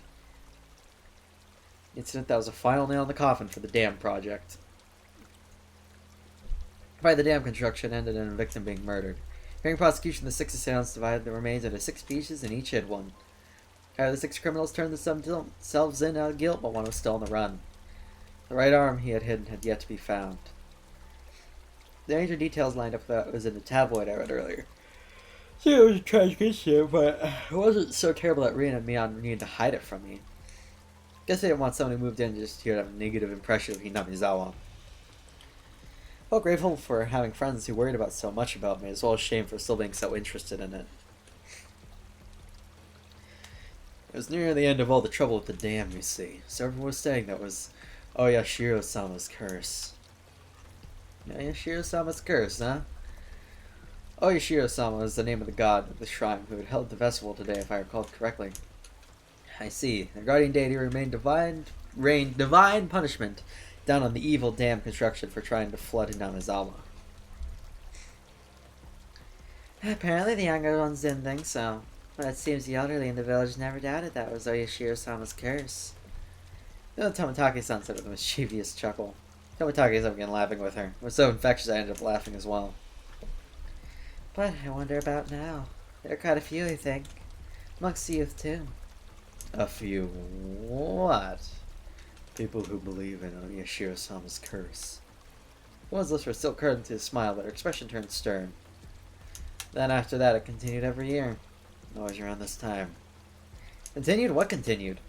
Tomitake-san paused for a second as if to build up some suspense, then whispered to me as if someone might have been listening. Every year on the day of the Wada Nagashi, somebody dies. The year following this member on the day of the Wada Nagashi, a man from Hinamizawa who had supported the dam fell off a cliff overlooking some rapids and died while he was on vacation. Unfortunately for his wife, the body was never recovered. He supported the dam construction even though he lived Even though he lived in Hinamizawa, at the time there were whispers amongst the elderly saying it was Oyashiro-sama's curse. Williams chuckled mischievously again. And the next year, the night of the Wada Nagashi, the shrine's Shinto priest died suddenly from an unknown illness.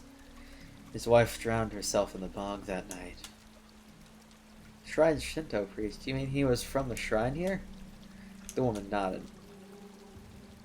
There's a rumor amongst the villagers that they weren't able to quell Yoshiro-sama's anger.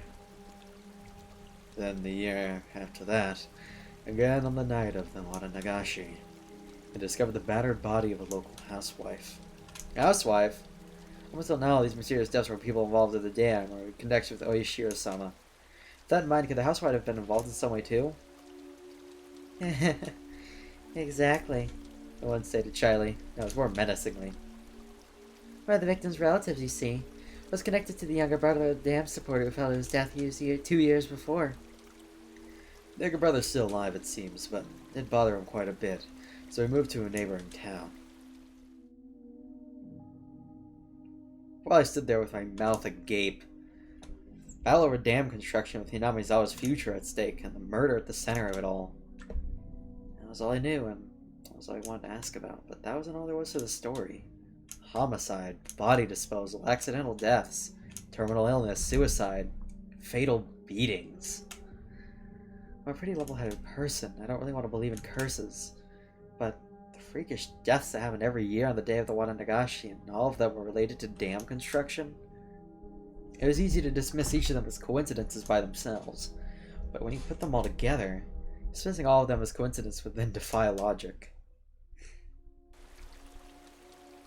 I don't believe in curses, but every single year on the day of the Wada Nagashi, somebody or something makes it happen without fail. The woman chuckled again as if she picked up on what I was thinking. Like she was saying, maybe there was, maybe we frightened him. Stuff like that. I felt embarrassed being read so easily. The first time attacking, so I continue. A bit of impatience and irritation in my tone. And then, someone died next year, right?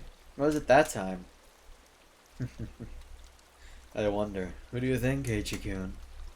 The hell? The way he said it didn't agree with me. The sarcastic tone ticked me off. Don't avoid a question. I'm serious here. Hey, calm down, Eiichi-kun. Oh, fuck. I realized when she tried to calm me down that I had been panicking. We're not trying to avoid the question, Eiichi-kun. It's just, when you say the next year, that's... That's today. When she hesitated to say it, Tomotaki-san finished for her. I broke into a cold sweat. I really didn't like the direction this was headed. Nobody wants to speak of it, but they all think it's gonna happen again tonight. The festival was so cheerful, though. Well, the victim was some last year, the housewife. She was a non-believer. Turns out she didn't even attend the Wada Nagashi festival. There's a rumor going around that if you didn't participate in the festival, you would incur Oyashiro-sama's wrath. Didn't you hear anything about this, Keiichi-kun? I never even heard a whisper of that rumor. Then the reason everyone was at the festival was they were afraid of the curse? I figure that must have been the reason. There were a lot more people at the Wada Nagashi than usual. Guess everyone was just afraid after all. Of course. Oyashiro-sama's curse. Couldn't utter a single word. In this modern age, where we've made progress in all scientific fields, shedding light on the unknown and misunderstood, where black and white television has been eradicated and we've sent men to the moon. Even with all of our consciousness, this could exist in modern society. Tons of invitations were set out to neighboring towns' youth groups to help pad the numbers, but after a string of events, few decided to join. Municipal committee members were complaining about how hard it was to gather participants. Also, the police are treating each case as isolated. They don't believe they're connected. Trying to keep it quiet, so it's all plainclothes officers. Finally began to dawn on me why Rena and Mion were reluctant to talk. If nothing happened during this Wada Nagashi, everything would have been over with and I'd be none the wiser. If nothing happened, all would be well. In that case, it would all end up being just crazy talk. I should have just pretended like I knew nothing from the beginning. And why wouldn't then they wouldn't have had to act like nothing happened, and we wouldn't have all gotten back to life as usual. Maybe it just was too much for him after all. The one ran her fingers through her hair as she sighed. No, it wasn't. Not at all. I tried to act strong, but that just served to emphasize how much information had settled me. After seeing how I looked, Tomotake's-san appears to regret saying anything. I got a sigh that spoke, forcing an awkward, upbeat demeanor. Hey, Chigun. Surely you don't believe in such things as curses. Well, no. The causes of all the crimes were unknown, with the perpetrators and their methods all mysteries, and I would think it's the work of a curse. That's not how things are in reality. The police are investigating the evidence and suspects undercut the truth. You would say police made me feel a lot better. It was perfect for repelling the word curse. The first one, the dismemberment, for example. I told you, didn't I? All but one of the perpetrators were arrested. It's only a matter of time for the last one. Well, it turned out to be an argument that they had while intoxicated. That's no curse. Don't you agree? That was true. If it didn't happen on the day of the Wada Nagashi, then I wouldn't think it was related to the curse at all. The accidental death of the man who spoiled the DSC. He was in a position that made others hate him. The police made a point of investigating from that angle. They concluded it was an accident, not foul play. It would happen on the day of the festival, right? Just think about it, Keiichi-kun. Do you think people with a lot of enemies here in Hinamizawa could participate easily in a local festival? It would be especially hard for them to be around during the Wada Nagashi. They probably left Hinamizawa intentionally around this time of year to travel, don't you think? Wasn't a very clear explanation, but I sort of understood what Tomitake-san was getting at. Yawn stream! So I pressed on earnestly, asking more questions so that I could convince myself. And then Tomitake-san, what about the priest who died after that? The one with the unknown illness. That also happened on the day of the festival. Oh fuck, wrong voice. Nice. It's even easier to explain what happened to the Shinto priest. Zotsu Nagashi is a really big event that happens once a year. It's probably from all the built-up stress, or it may have been from a pre-existing condition. What was an unknown illness? It's hard to believe that something with an unknown illness could exist in all our advances in medicine. It's just an exaggeration. Rumors making rumors. Anyone get worked up over having incidents happen 2 years in a row. The sudden death is quite unnatural, though. Of course, the police ordered an autopsy because of the strange way he died. But there wasn't enough for them to open a full investigation, you know. Turns out it was just a sudden death due to illness. The priest's wife committed suicide, correct? What about that? I believe I already explained that. Everyone was shaken up by the incidents happening for a third year. Those who are of strong faith were quick to believe it was the work of a curse. Of course, that included the priest's wife. Apparently, they found a suicide note that said something like, "My death will quell Oyashiro-sama's anger." Well then, how about the next incident with the housewife? It happened on the day of the Wada Nagashi, too. The perpetrator has already been caught and the case has been closed. Turns out it was just some nutjob trying to continue the legacy of the Hinamizawa curse. Then how about the incident next year? Oh yeah, this year's next year. Tomitake-san gave a hearty laugh. Nothing will happen. Not this year. There was never a curse to begin with. It's just that a group of people believed it was the explanation for strange coincidences. My internal computer finally got itself back on track. I felt even embarrassed how childish I become after losing control and panicking. I can see very clearly now that Keiichi-kun really does love Hinamizawa. Even though Yashiro-sama's curse did actually exist, Keiichi-kun couldn't bring himself to believe that such a thing existed. I felt very relieved. I should probably just forget everything I heard tonight. I'll greet Rena and Mia tomorrow with the same smile as always. I'd probably also like tonight to end without an incident so they can continue on tomorrow without having worried me. Perhaps seeing my change in attitude, the woman who had been listening and stretched as she got up from the rock she was sitting on. Well then, I should be getting back. Goodness, I think I may have gone on a bit too long. There's so few people compared to the crowd from before. I could just only make out a few groups of families enjoying the cool evening air. I looked at my watch. Seemed like we talked for the better part of an hour. You come along with your friends, Keiichi-kun. Not going to look for them? Oh, yeah. They might be all looking for me. You're quite the scoundrel making the girls look for you. See you, Keiichi-kun. Have a nice night. You too, Jiro-san. I'll see you in a bit later. Tomitake-san seems to be quite the scoundrel himself. His name is Jiro. After dusting off her backside, she disappeared into the crowd of people still busy cleaning up the shrine grounds. Keiichi-kun, so sorry. In her place, Rena came running over. You can see all the others behind her. Speak of the devil. My bad, Kei-chan. We got so caught up in our discussion. I completely forgot about them while caught up in my own conversation, so we were even. My, so Tomitake-san was with you. This works out perfectly. We still need to settle the shooting gallery competition. Haha, that's right. Smug Lolly is smug, it's true. So I guess I'm gonna end up dead last.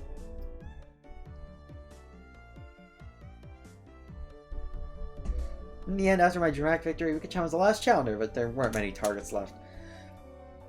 Those remaining were all tiny and difficult to hit. She did take her time to aim, but all 3 shots completely missed. She was to end up sharing the loser's crown with Tomitake-san. Smug Lolly emote? Oh, I'm gonna get a Smug Lolly emote. You're true. It's happening. However, she did her little mewing cry in front of the owner, and she turned to mush instantly. She was given a pack of gum as a consolation prize. Methods were a bit audacious, but she did avoid being a loser rather magnificently. Come to think of it, Rika-chan is quite the trickster. I have no idea what Keiichi is talking about. Now then, it's decided that Tomitake-san is dead last. Everyone cheered and applauded. Tomitake-san smiled wryly, slightly bewildered. So, Tomitake-san, are you ready? Penalty time! Oop, oop, oop, oop, oop. Oh, I completely forgot about that. You're too naive, Tomitake-san. This is why our club can never lose. We have put a felt tip marker from her pocket! Oh, it's that. Show him some mercy, Mion. At least she's a washable marker. Permanent one's too harsh. It just has to be permanent. Comes off when you do laundry anyways. Whoa, what is this? Please take it easy on me. All of us pinned his arm behind his back and Mion approached him with a marker in one hand. Yeah, let's go to the script. But she didn't write Tomitake's face. She wrote on the shirt she was wearing. You better have your big break this year. Mia took up the marker next. Show me your photos next time, okay? It was a little heartwarming and I just had to laugh. I'm more like a farewell card getting a penalty. I'm not as soft as the rest. I'll make sure this is a proper penalty. Yeah, I get last. Shikoko. Try harder next time. Rika. Yeah, here you go, Keiichi-san. I couldn't decide what to write, but based on what kind of penalty this was probably most appropriate. Come back and play again. Keiichi. Tomitake-san was silent the entire time. First he was quite bewildered, but now he had a different look on his face. So, I have to wear this all the way back to Tokyo as part of the penalty? Of course, you better wear it all the way home. You can wear it when you come back. It would be nice. He appeared deeply moved. Embarrassment mixed with a wealth of other emotions made him turn a bright red. Wholesome! Understood. I'll wear this next time I come here. I promise. Everyone cheered and applauded. It was the finest parting gift possible for a buddy heading out tonight. I saw the woman who was with Tomitake-san standing near the festival grounds. It seemed Tomitake-san noticed her too and knew it was time to leave. Seems like Augusta's waiting! Isn't it about time, huh? Yeah, that's certainly how it seems. Tomitake-san headed off toward her and seemed to apologize for making her wait. We all shouted stuff at Tomitake-san. Each time we did, he looked back and waved his hand. Eventually he faded into the darkness of night, out of sight. It was quite the casual farewell. This wasn't the first time any of us had seen someone off. They'd done the same thing many times before. He's gone. Well, it was about time we take off too. Yuki-chan had to stay behind with the other committee members since they were having a meeting. Satoko was tagging along with her. I headed back home with the usual suspects. The walk back was quite lively with the talk of the day war story. Should have done this, should have done that kind of stuff. Rena and I parted ways with Mion, and it was just the two of us. And we got to my house, and I parted ways with Rena as well. It's already late. You alright by yourself? Yeah, perfectly fine. It's close. I'm gonna run too. If you run into some weirdo, just yell. If someone does come, will you come and save me? Maybe. If I hear ya. Okay. I'll scream loud enough so you can hear me. Merrily spinning her arms at high speed, Rena dashed off. She was fine. In that mode, not even an adult could stand against her. Rena's cheerful presence disappeared and it finally became quiet again. Curse that not even a single person whispered about. The more I learned about it tonight, the more unsettling it became. It didn't show on any of their faces, but they were all probably quite concerned about it as well. And if nothing happens tonight, then it all ends up being just crazy talk. Nothing bad will happen. Nothing bad. Nothing at all. What's wrong, Keiichi? Why are you standing in a place like that? Come inside, you'll catch a cold. It was my mom. Oh, did you go, Mom? To the Nagashi festival. In the end, your father didn't wake up, so I missed it. A little disappointing. Mom stuck her tongue out with a bit of an embarrassed look on her face.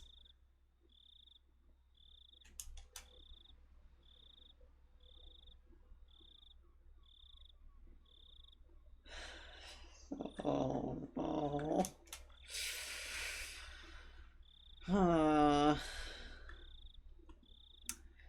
Oh wow, we have lots of new tips. Okay.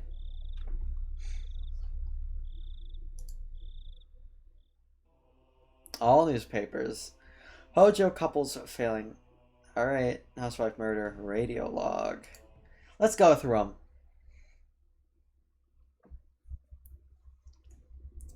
From the June 1980 edition, on the afternoon of XX at 2 p.m., office employee XXXX and his wife X of Hinamizawa village in Shishibone Prefecture disappeared after falling 27 meters from the observatory platform in Shirakawa Prefecture.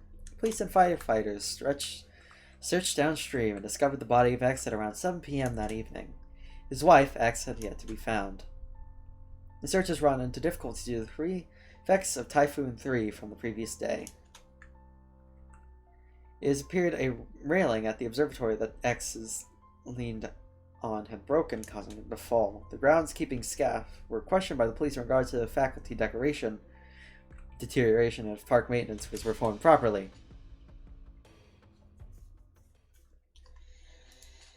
Oh, that was short. Alright. From the June 1981 edition.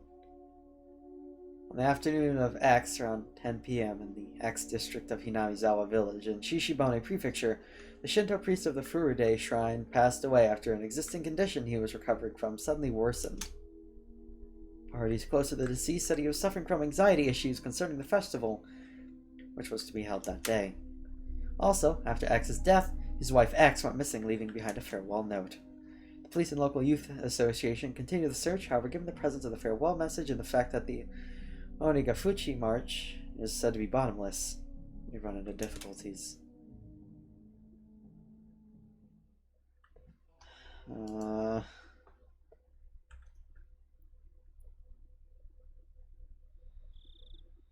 wasn't reported in the newspaper.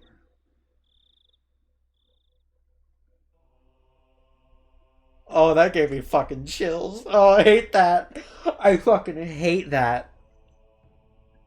I hate that so fucking much. That legit sent like a chill down my spine. Fuck. This is Yokogawa Station, calling Unit 3. Unit 3, please respond. Here's Unit 3. Unclear. Aircraft heading your way. Hold position till further instructions. Over. Roger. Unit 3 acknowledged. Requesting no headlights. Requesting radio silence. Station doctors arrived. They weren't carried away. What's the order? Over. Acknowledged. Lead to the doctor. Affirmative. Understood. Backup has arrived. Should we let them take a photo first? I think their Vic is done for.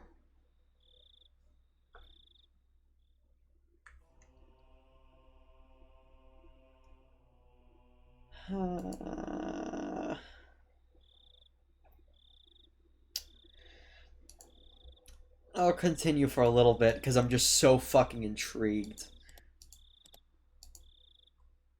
And terrified.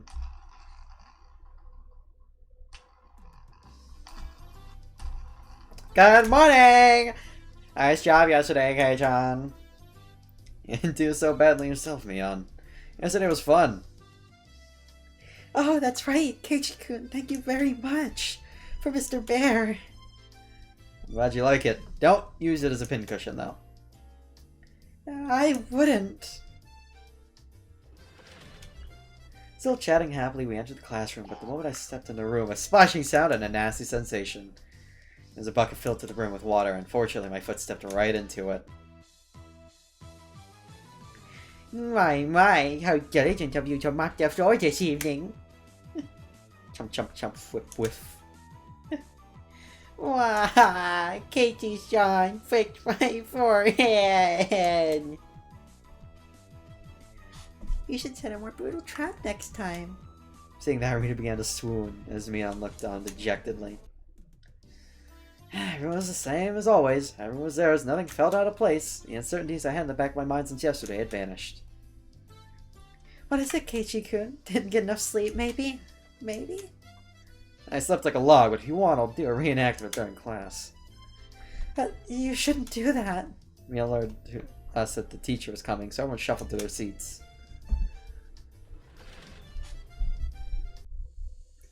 Good morning, everyone. So yesterday was the festival. Thank you all the people who stayed until the very end to help clean up. We were all slackers, so none of us actually have to clean up. Actually, I had a feeling that the only thing we did was run around the festival and cause a ruckus. Okay then, this time of year you might see some people here from out of town doing interviews about the festival for magazines. Thought it was the usual stuff, so I was going to tune it out, but then I noticed something different tone in her voice and started paying attention. You may be asked questions. Please don't say anything silly or something could be taken in the wrong way. You understand? In unison, everyone replied, "Yes, ma'am." What she said was really vague, but I understood what she was trying to say. After all, this was the 5th year. There were probably lots of third-rate reporters pouring in, hoping something regarding the curse had happened. It did nothing but perpetuate the village's bad image. She was saying, don't spat out stupid shit you think is funny. And now I was one of the ones who need to keep their mouths shut. I found it rather cute how I felt a sense of unity from such a trite thing, if I do say so myself.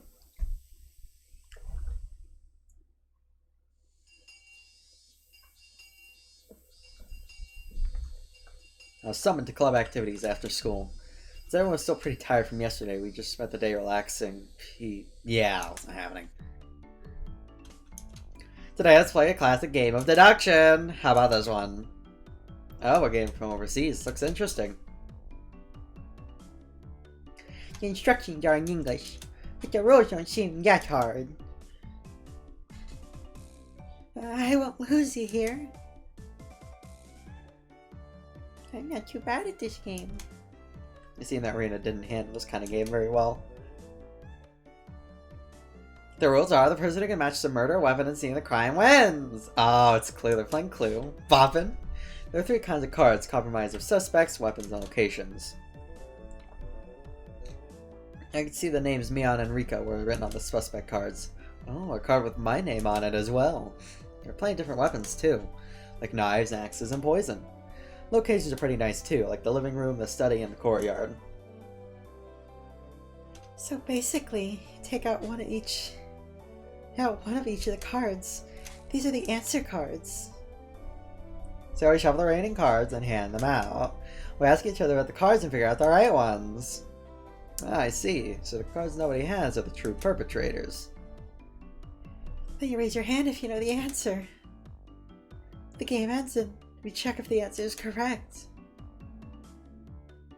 If you're right, then you get a point. If you're wrong, you lose a point. If the game ends and no one gets it right, all the cards are gathered up and redistributed. You're learning as you go. You really have to use your brain. You'll get confused if you don't take notes. Yes, you can figure out by playing. So, Mion. What's the penalty this time? Everyone directed their attention to Mion. Let's see. We're also a little tired from yesterday, so maybe we'll take it easy with, like, go for a penalty. You'll be asked to rush out and buy stuff for everyone. Just being asked to go buy stuff like drinks and candy, I guess. I feel like the penalty today is pretty simple. I wonder, is it really? Is Keiichi-san thinking what I'm thinking? Yeah, you don't know what he'll have to go to buy. I'm betting Mion will send out Overloose to buy stuff like Hammer Cream or Happy Family Planning Manual or other crazy stuff. The cards were lightly shuffled and passed out to each player. The real perpetrator, the correct weapon, and the scene of the murder have been taken out, so that means all the cards that I have in my hand are innocent cards. And then I'll go first since I'm the club president, I guess. Well then, Mion, knife study.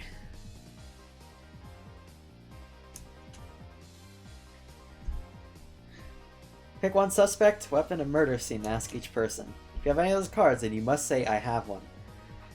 However, you don't need to say which one you have. Yeah, I got it. Me too. And I have one. Oh my, I have got my here. Many people answered when she asked if they had Mion, knife, and study. So that means Mion, knife, and study are all in the clear. Gotta jot that down. Then I'll go. Rena Axe Lounge. Only 2 people said they had one. So, it means out of Rena, Hacks, and Lounge, one of them is correct and part of the crime. By the way, bullshit this isn't fucking, like, bullshit this isn't fucking foreshadowing. Bullshit this isn't fucking foreshadowing. This is foreshadowing, assholes. I see it. I see it, like, I see it in the future. I'm seeing it into the future, and this is foreshadowing. No, wait, even if they say they have one, they don't have to say how many.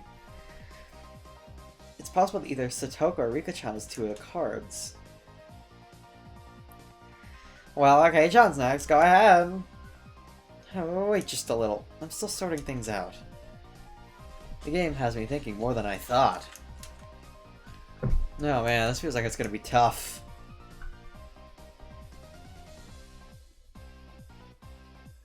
Alright, now I have the criminal. What? Already? Alright, spinning around in circles and Mion just now raises her hand. The murder's Rika-chan. In the infirmary with the poison.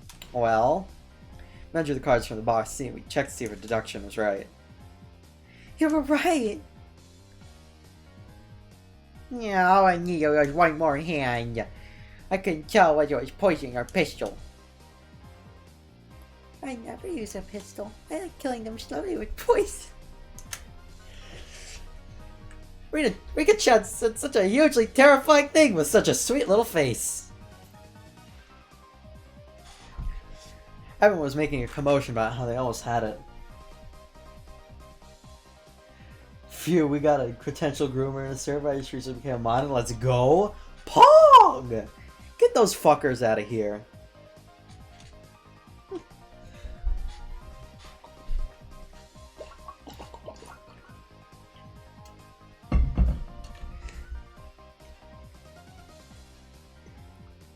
Cause like, alright, listen, I say some weird shit about like underage people in my animes, alright? Alright, I've already made comments about Satoko. We don't need to talk about it, but, you know. That does not matter. Do not fucking groom people. Do not fucking do it. Don't be an asshole. Alright, like whatever the fuck you want, but like, don't be a fucking asshole.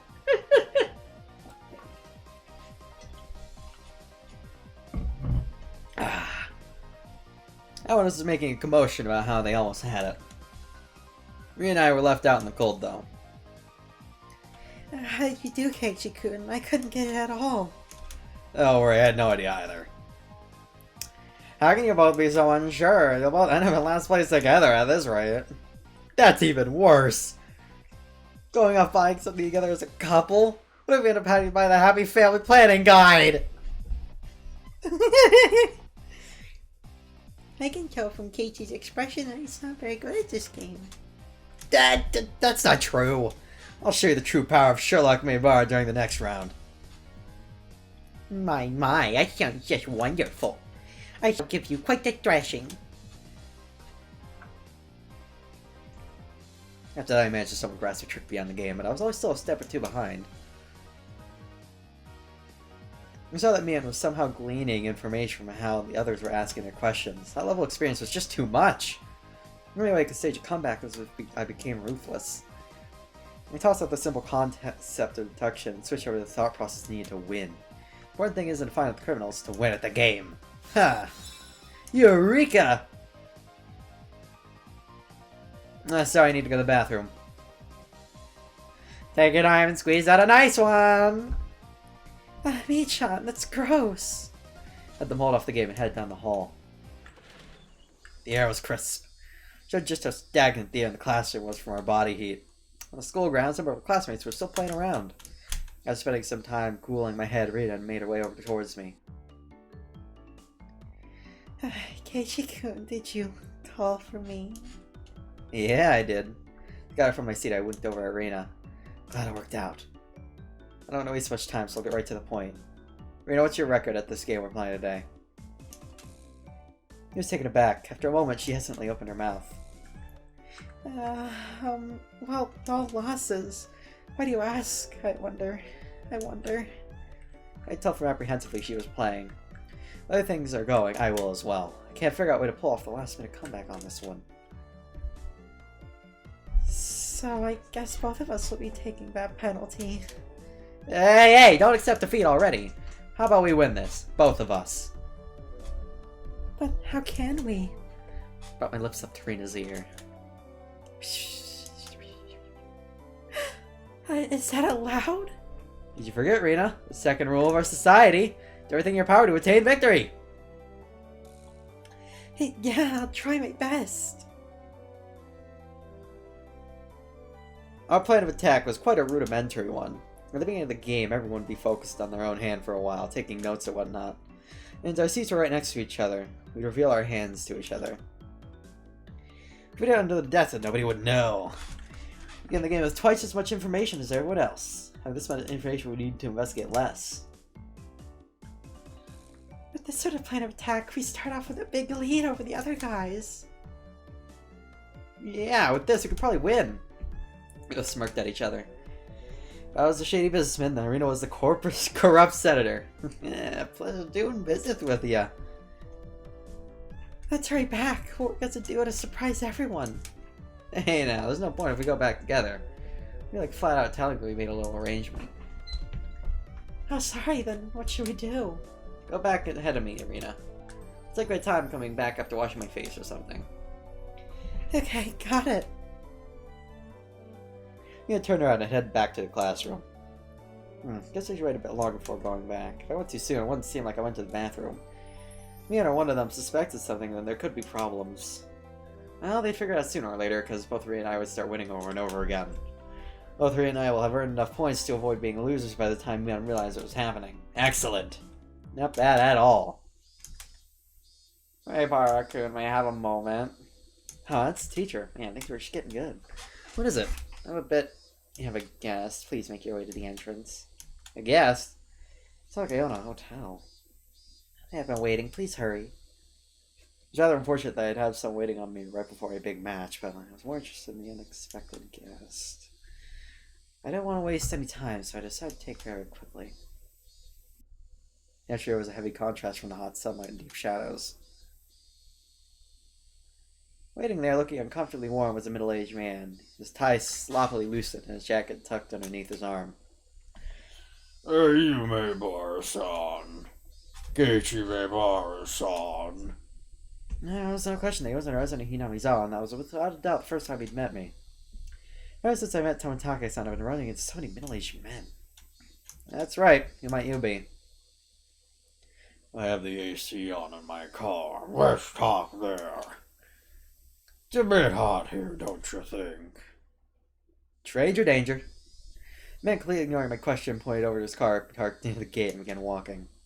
You gotta be kidding. I had no intention of going along with some geezer I didn't even know. He was asking me to get in his car with him? I'm not going to bite. Come on now.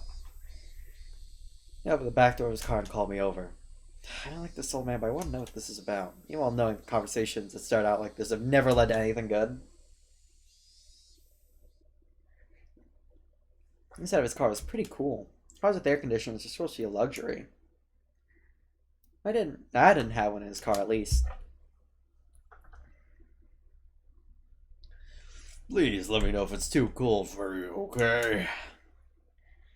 I have a habit of cranking it all the way up. So what business do you have with me? Out of spite, I decided to ignore his remark in the same way he did to me and start my own line of questioning. He pulled a notepad from his pocket and took out a picture that was stuck between the pages. On the face, it was a pretty goofy-looking guy. You know anything related to this individual, then please tell me. Who the heck is this? Not even his close friends would be able to recognize who he was from this expressionless picture that looked like it was taken at the DMV. Oh no. No. There are scribbles on his shirt done in permanent marker, standing with yours by my side, and quite a few of your classmates signed as well. Huh? This is Tomitake-san. There's no hint of his usual unreliable and easygoing personality in this photo. He has an expressionless, half-asleep face. And do you know this woman? Even before seeing it, I had a good idea of who it was. I don't remember her name, but she's some lady that was with Tomitake-san last night. I didn't know what her name was, but I did know she was a resident of Hinamizawa. When was the last time you saw these two? The night of the Nagashi, we spoke. They seemed pretty close, I guess.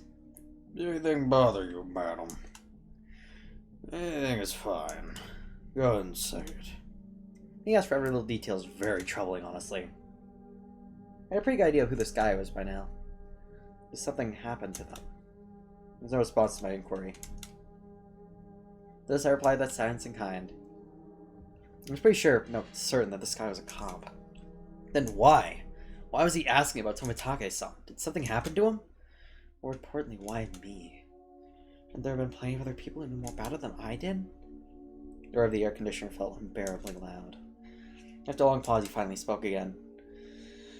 You moved here just recently, isn't that right, mate Bar-san? Are you aware, I wonder, about the stories of Yashiro-sama?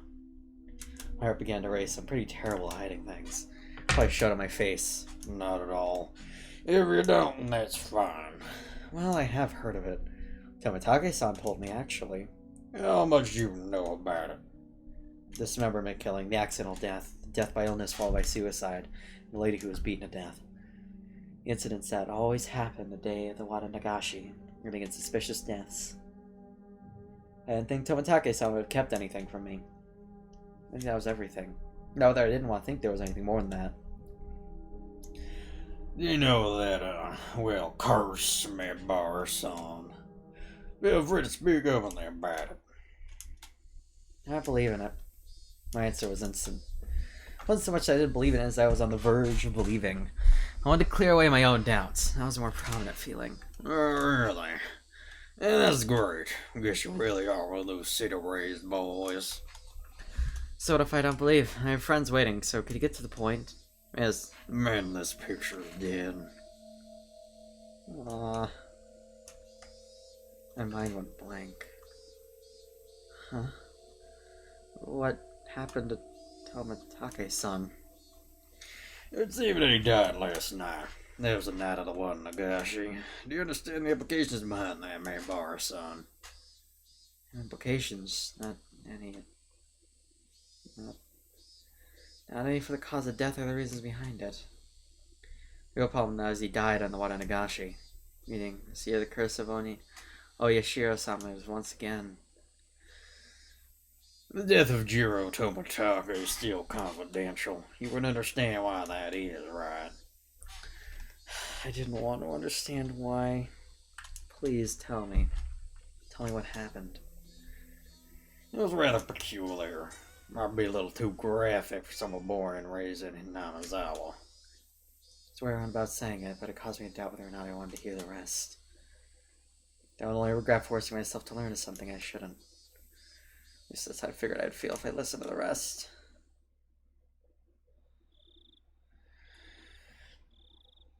One of our 4 patrol cars discovered the body on the way back as security detail at the festival. It was late about 5 till midnight. Location was, the road into town becomes paved right down past that slope on the shoulder around there. A few streetlights on that road. Its pitch black darkness was only broken by the lights of passing cars and the moon. It was a stroke of luck that Tomatake-san was spotted collapsed on the shoulder of the road.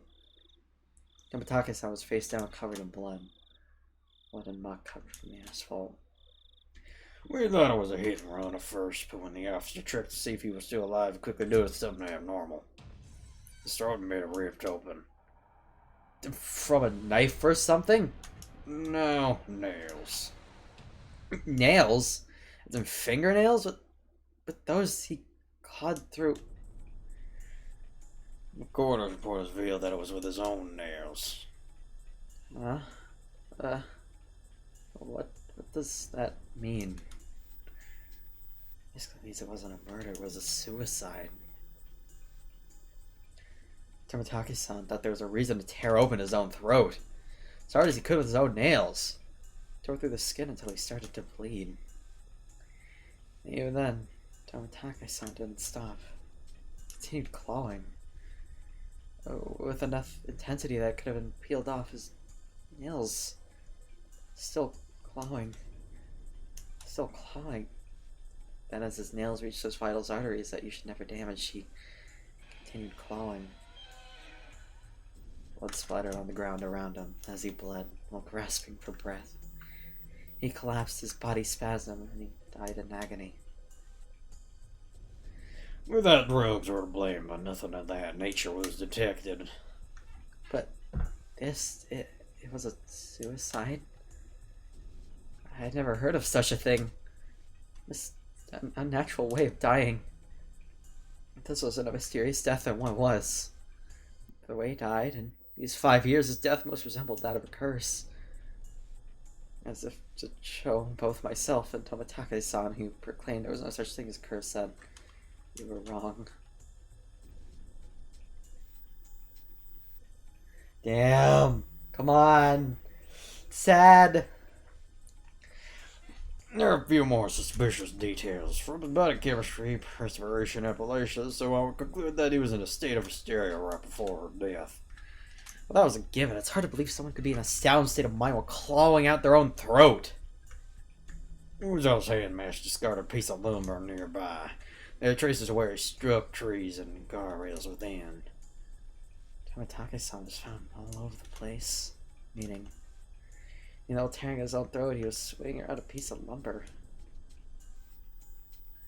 There were external injuries which were not self-inflicted discovered on Tomatake-san. There's a high probability Tomatake-san was assaulted. External injuries suggest there may be multiple suspects. To summarize, Tomitake-san was surrounded and attacked, so wandering the night roads in a state of panic after being cornered, he picked up a piece of lumber and tried fighting back.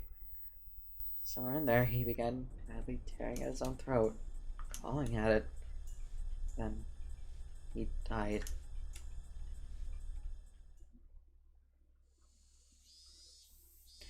The presumed time of death was around 9:23 p.m., meaning it occurred right after he finished talking to Tomitake-san at the festival. Everyone signed Tomitake-san's shirt, then parted ways. Right after that... Oh yeah, he should have been with a woman. What about her? She's missing. She hasn't shown up to work and she hasn't returned home either. There's a very high probability that she was involved in the incident. For a while, I could only stare off into space. I never would have thought something unfortunate happening to someone close to me could affect me this deeply. The time I spent with Tomitake-san was short. But we went to the same festival, spent time together, and took part in the same competition. He was one of us. We've been continuing the investigation on various fronts. When it comes to Yoshiro-sama's Carson Villages here, I'm very cooperative. That I knew very well. It would have been none the wiser if not for Tomitake-san, the outsider, telling me.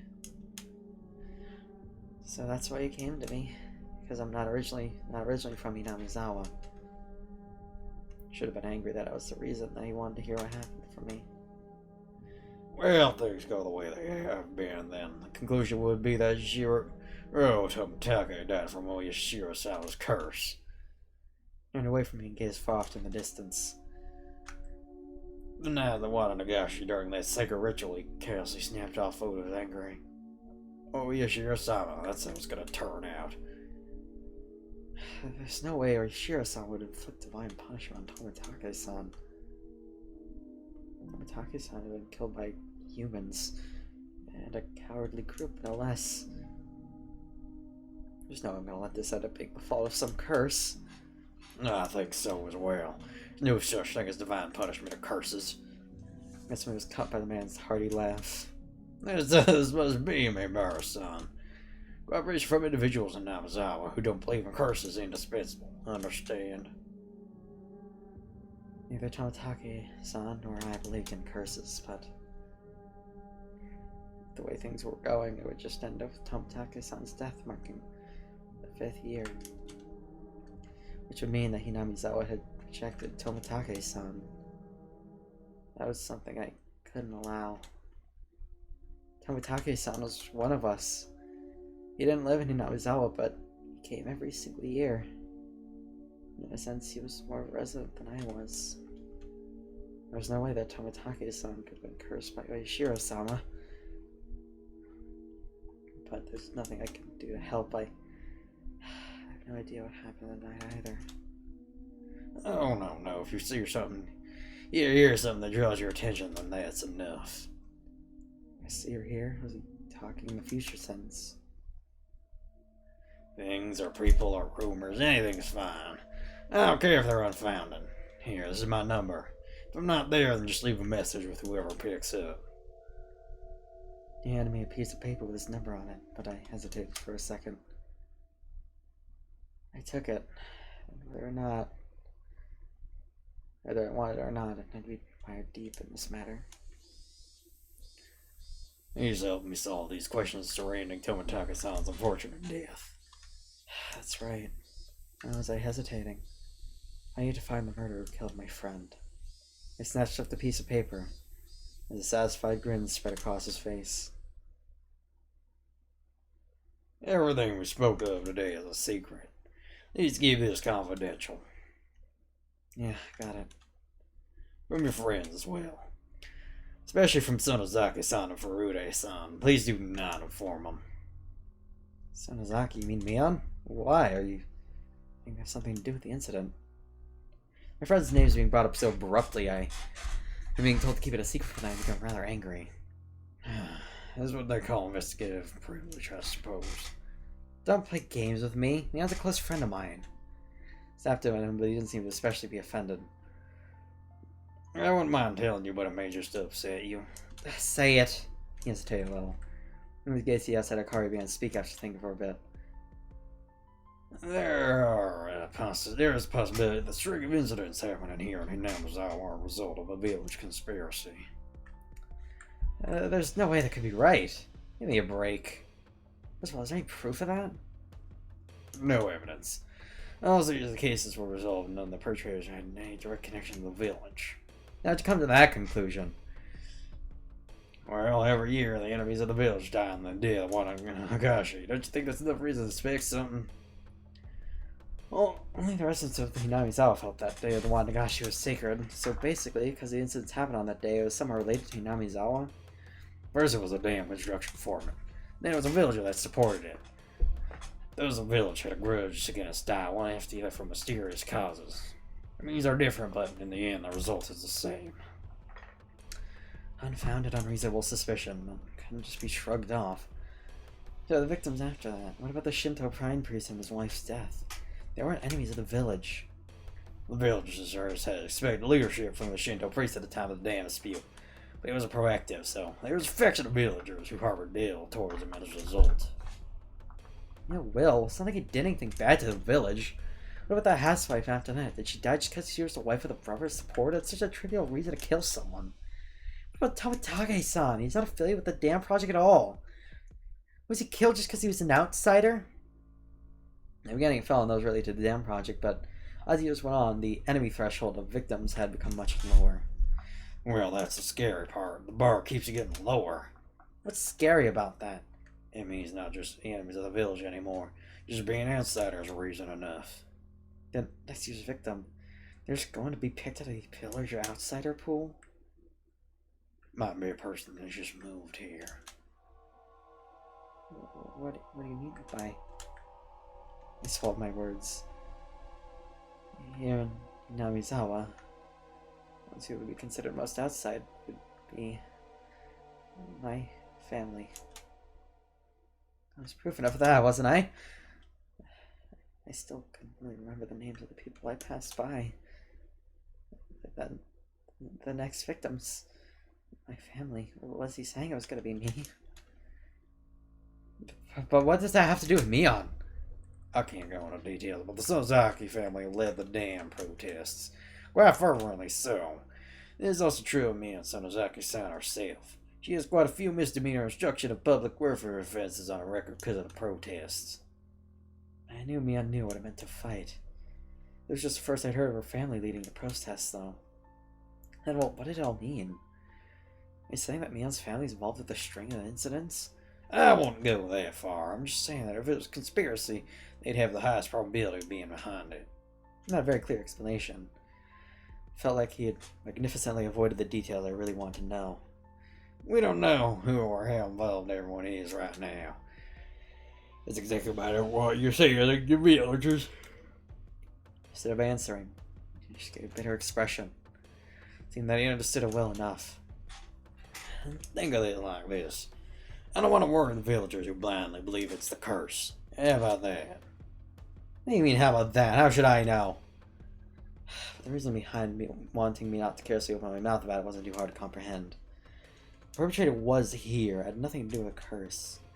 He's definitely going to be caught by the police and made to pay for his crimes. And none of the villagers should have anything to do with my process. Because I was sensitive about the curse, I just worry endlessly. So everyone kept it from me so I wouldn't worry about it. Is it now my turn to keep from this, so I don't have to worry? I'm just talking to myself. Unlike me, everyone else had been worrying over these mysterious incidents yearly. The incident this time probably means a lot more to them. I don't want to burden them anymore. In the end, everything went as the man wanted, and as insipid as it was, but it couldn't be helped. I understand. I'll keep it to myself. Is that fine, Mr. Oishi from the Okinomiya police station. You can call me Gurchan if you want. No. Oishi-san is fine. Oh, he said it was unpleasant, yet contained hints of politeness. It was a spitting image of a vulgar police officer. I've never seen this one this bulky before in the cop shows I watch. I'm taking up too much time. Your friends are waiting, are they? I should probably let you get back to them. Door opened with a click and in streamed of oppressive heat. It was blistering outside the car.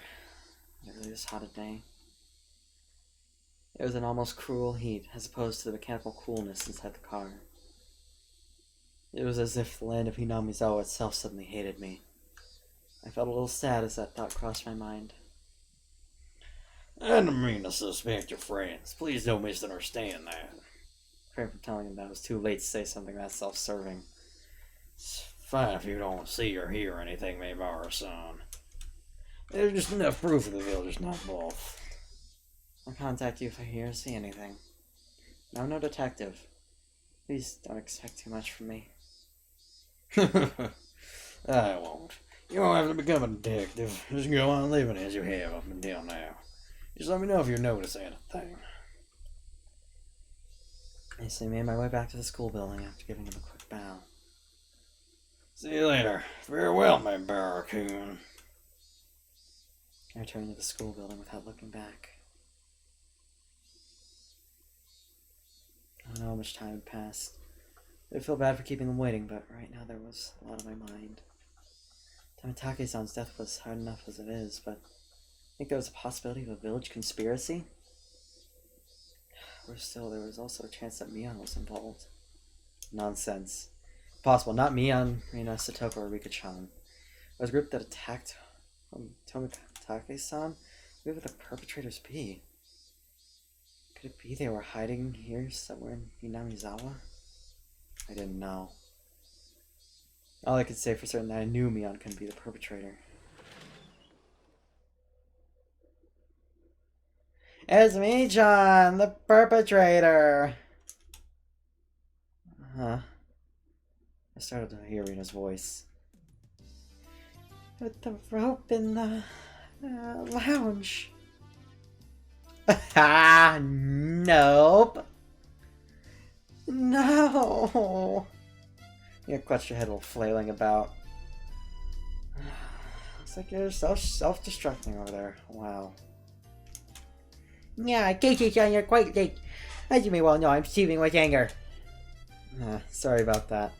Let's call it into the staff room, you see. Reprimanded for bad behavior? That's a shame. Well, it's been pretty heated over here. It's getting pretty late. Let's make the next game the last one. If I remember right, I had 0 points. At least I pretty much decided that I'm going to be finishing in last place. Don't worry, Keiichi-kun. I'm at -1 point. The heck? Score's lower than mine and I wasn't even playing. As final match to decide, the penalty is going to be carried out by Rena alone or right about the cage and Arena. Yeah, right. Just let Rena do the penalty by herself. I mean, it proud us, Keiichi-kun, that we'd both win. I waited all this time, you know. I'm sorry about that. Well, my initial plan was showing Rena my cards, but I didn't say it was a criminal and just waited for her to call. I got it! The murder is me with the poison at the entrance. Is it? My mind, Rena. Quite a quick answer. Another stab in the dark? Oh. It's correct. No, ho. Yes, decided Keiichi-san to take part in your penalty as well. Hooray! Keiichi-kun, let's both do our best. Yeah, let's do our best. It's my fault, so I have no choice. But now it's a game. It's me, Mion Sotozaki, ranked first. In dead last, Keiichi Maybara and Rena Ryogo. Everyone applauded and the game ended. Problem now is the penalty. Now then, I ranked first, so I'll decide what you'll be buying for the Gopher penalty. What will she make us buy, I wonder? Let's blacklist the drugstore. That was your aim, wasn't it? Huh? I don't have any business at the drugstore. This old man's already got a list prepared for you on this piece of paper. Oh, there's a lot written here. A lot? Yeah, what is she making us buy? 2 blocks of tofu, shampoo and conditioner, apple vinegar and fried tofu. The heck is this? Looks like a shopping list and a penalty. I was certain she was going to win today. Well, 7-hour out of society, you cannot refuse any penalty. Here's the money, the shampoo I usually gets fruit fable. Thanks! This is just your grocery list! Promise myself that I will next time and make her go buy hemorrhoid cream.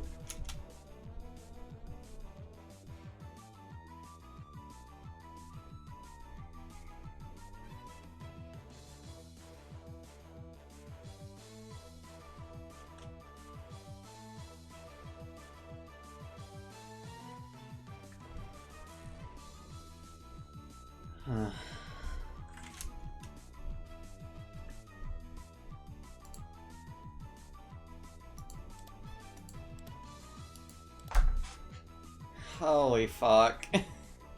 Get this cheery ass music out of here. Oh my god.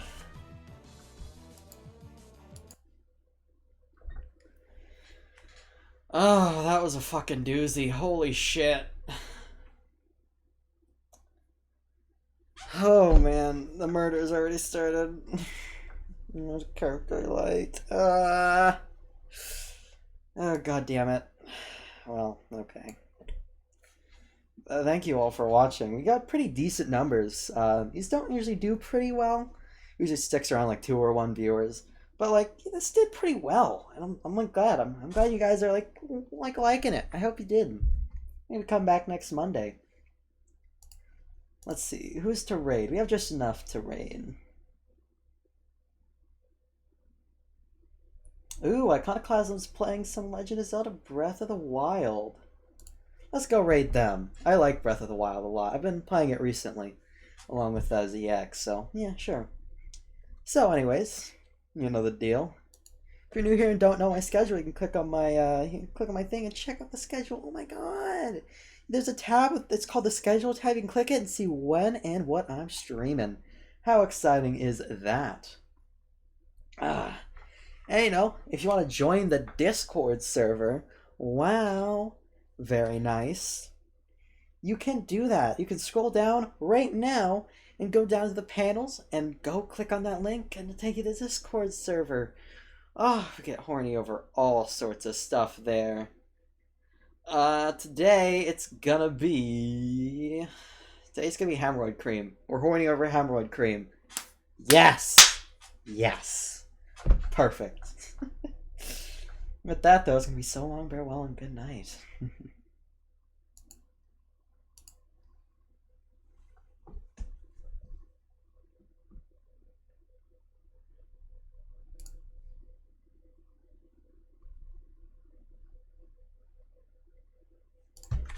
It's a raid, excuse me. I hadn't been raided yet since I changed my sound, so. Thanks for the raid. Welcome everybody. How you doing today?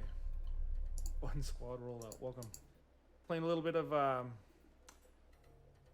this game. What is this game called? Legend of Zelda: Breath of the Wild. We're finding out about love, as you can see. You know that the color is especially important in bringing good luck, right? The color? How? I'm planning on learning about that next.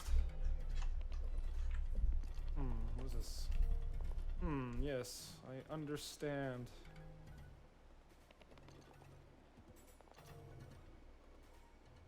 First playthrough? Yeah, it's my first playthrough.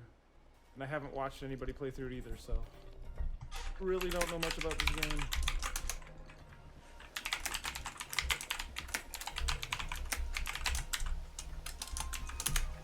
Whoop, what's going on? I think we found the queen here. Hide myself. The Gerudo Chief. Yet another traveler. How did you get in here? Oh. Seems you have something rather interesting there.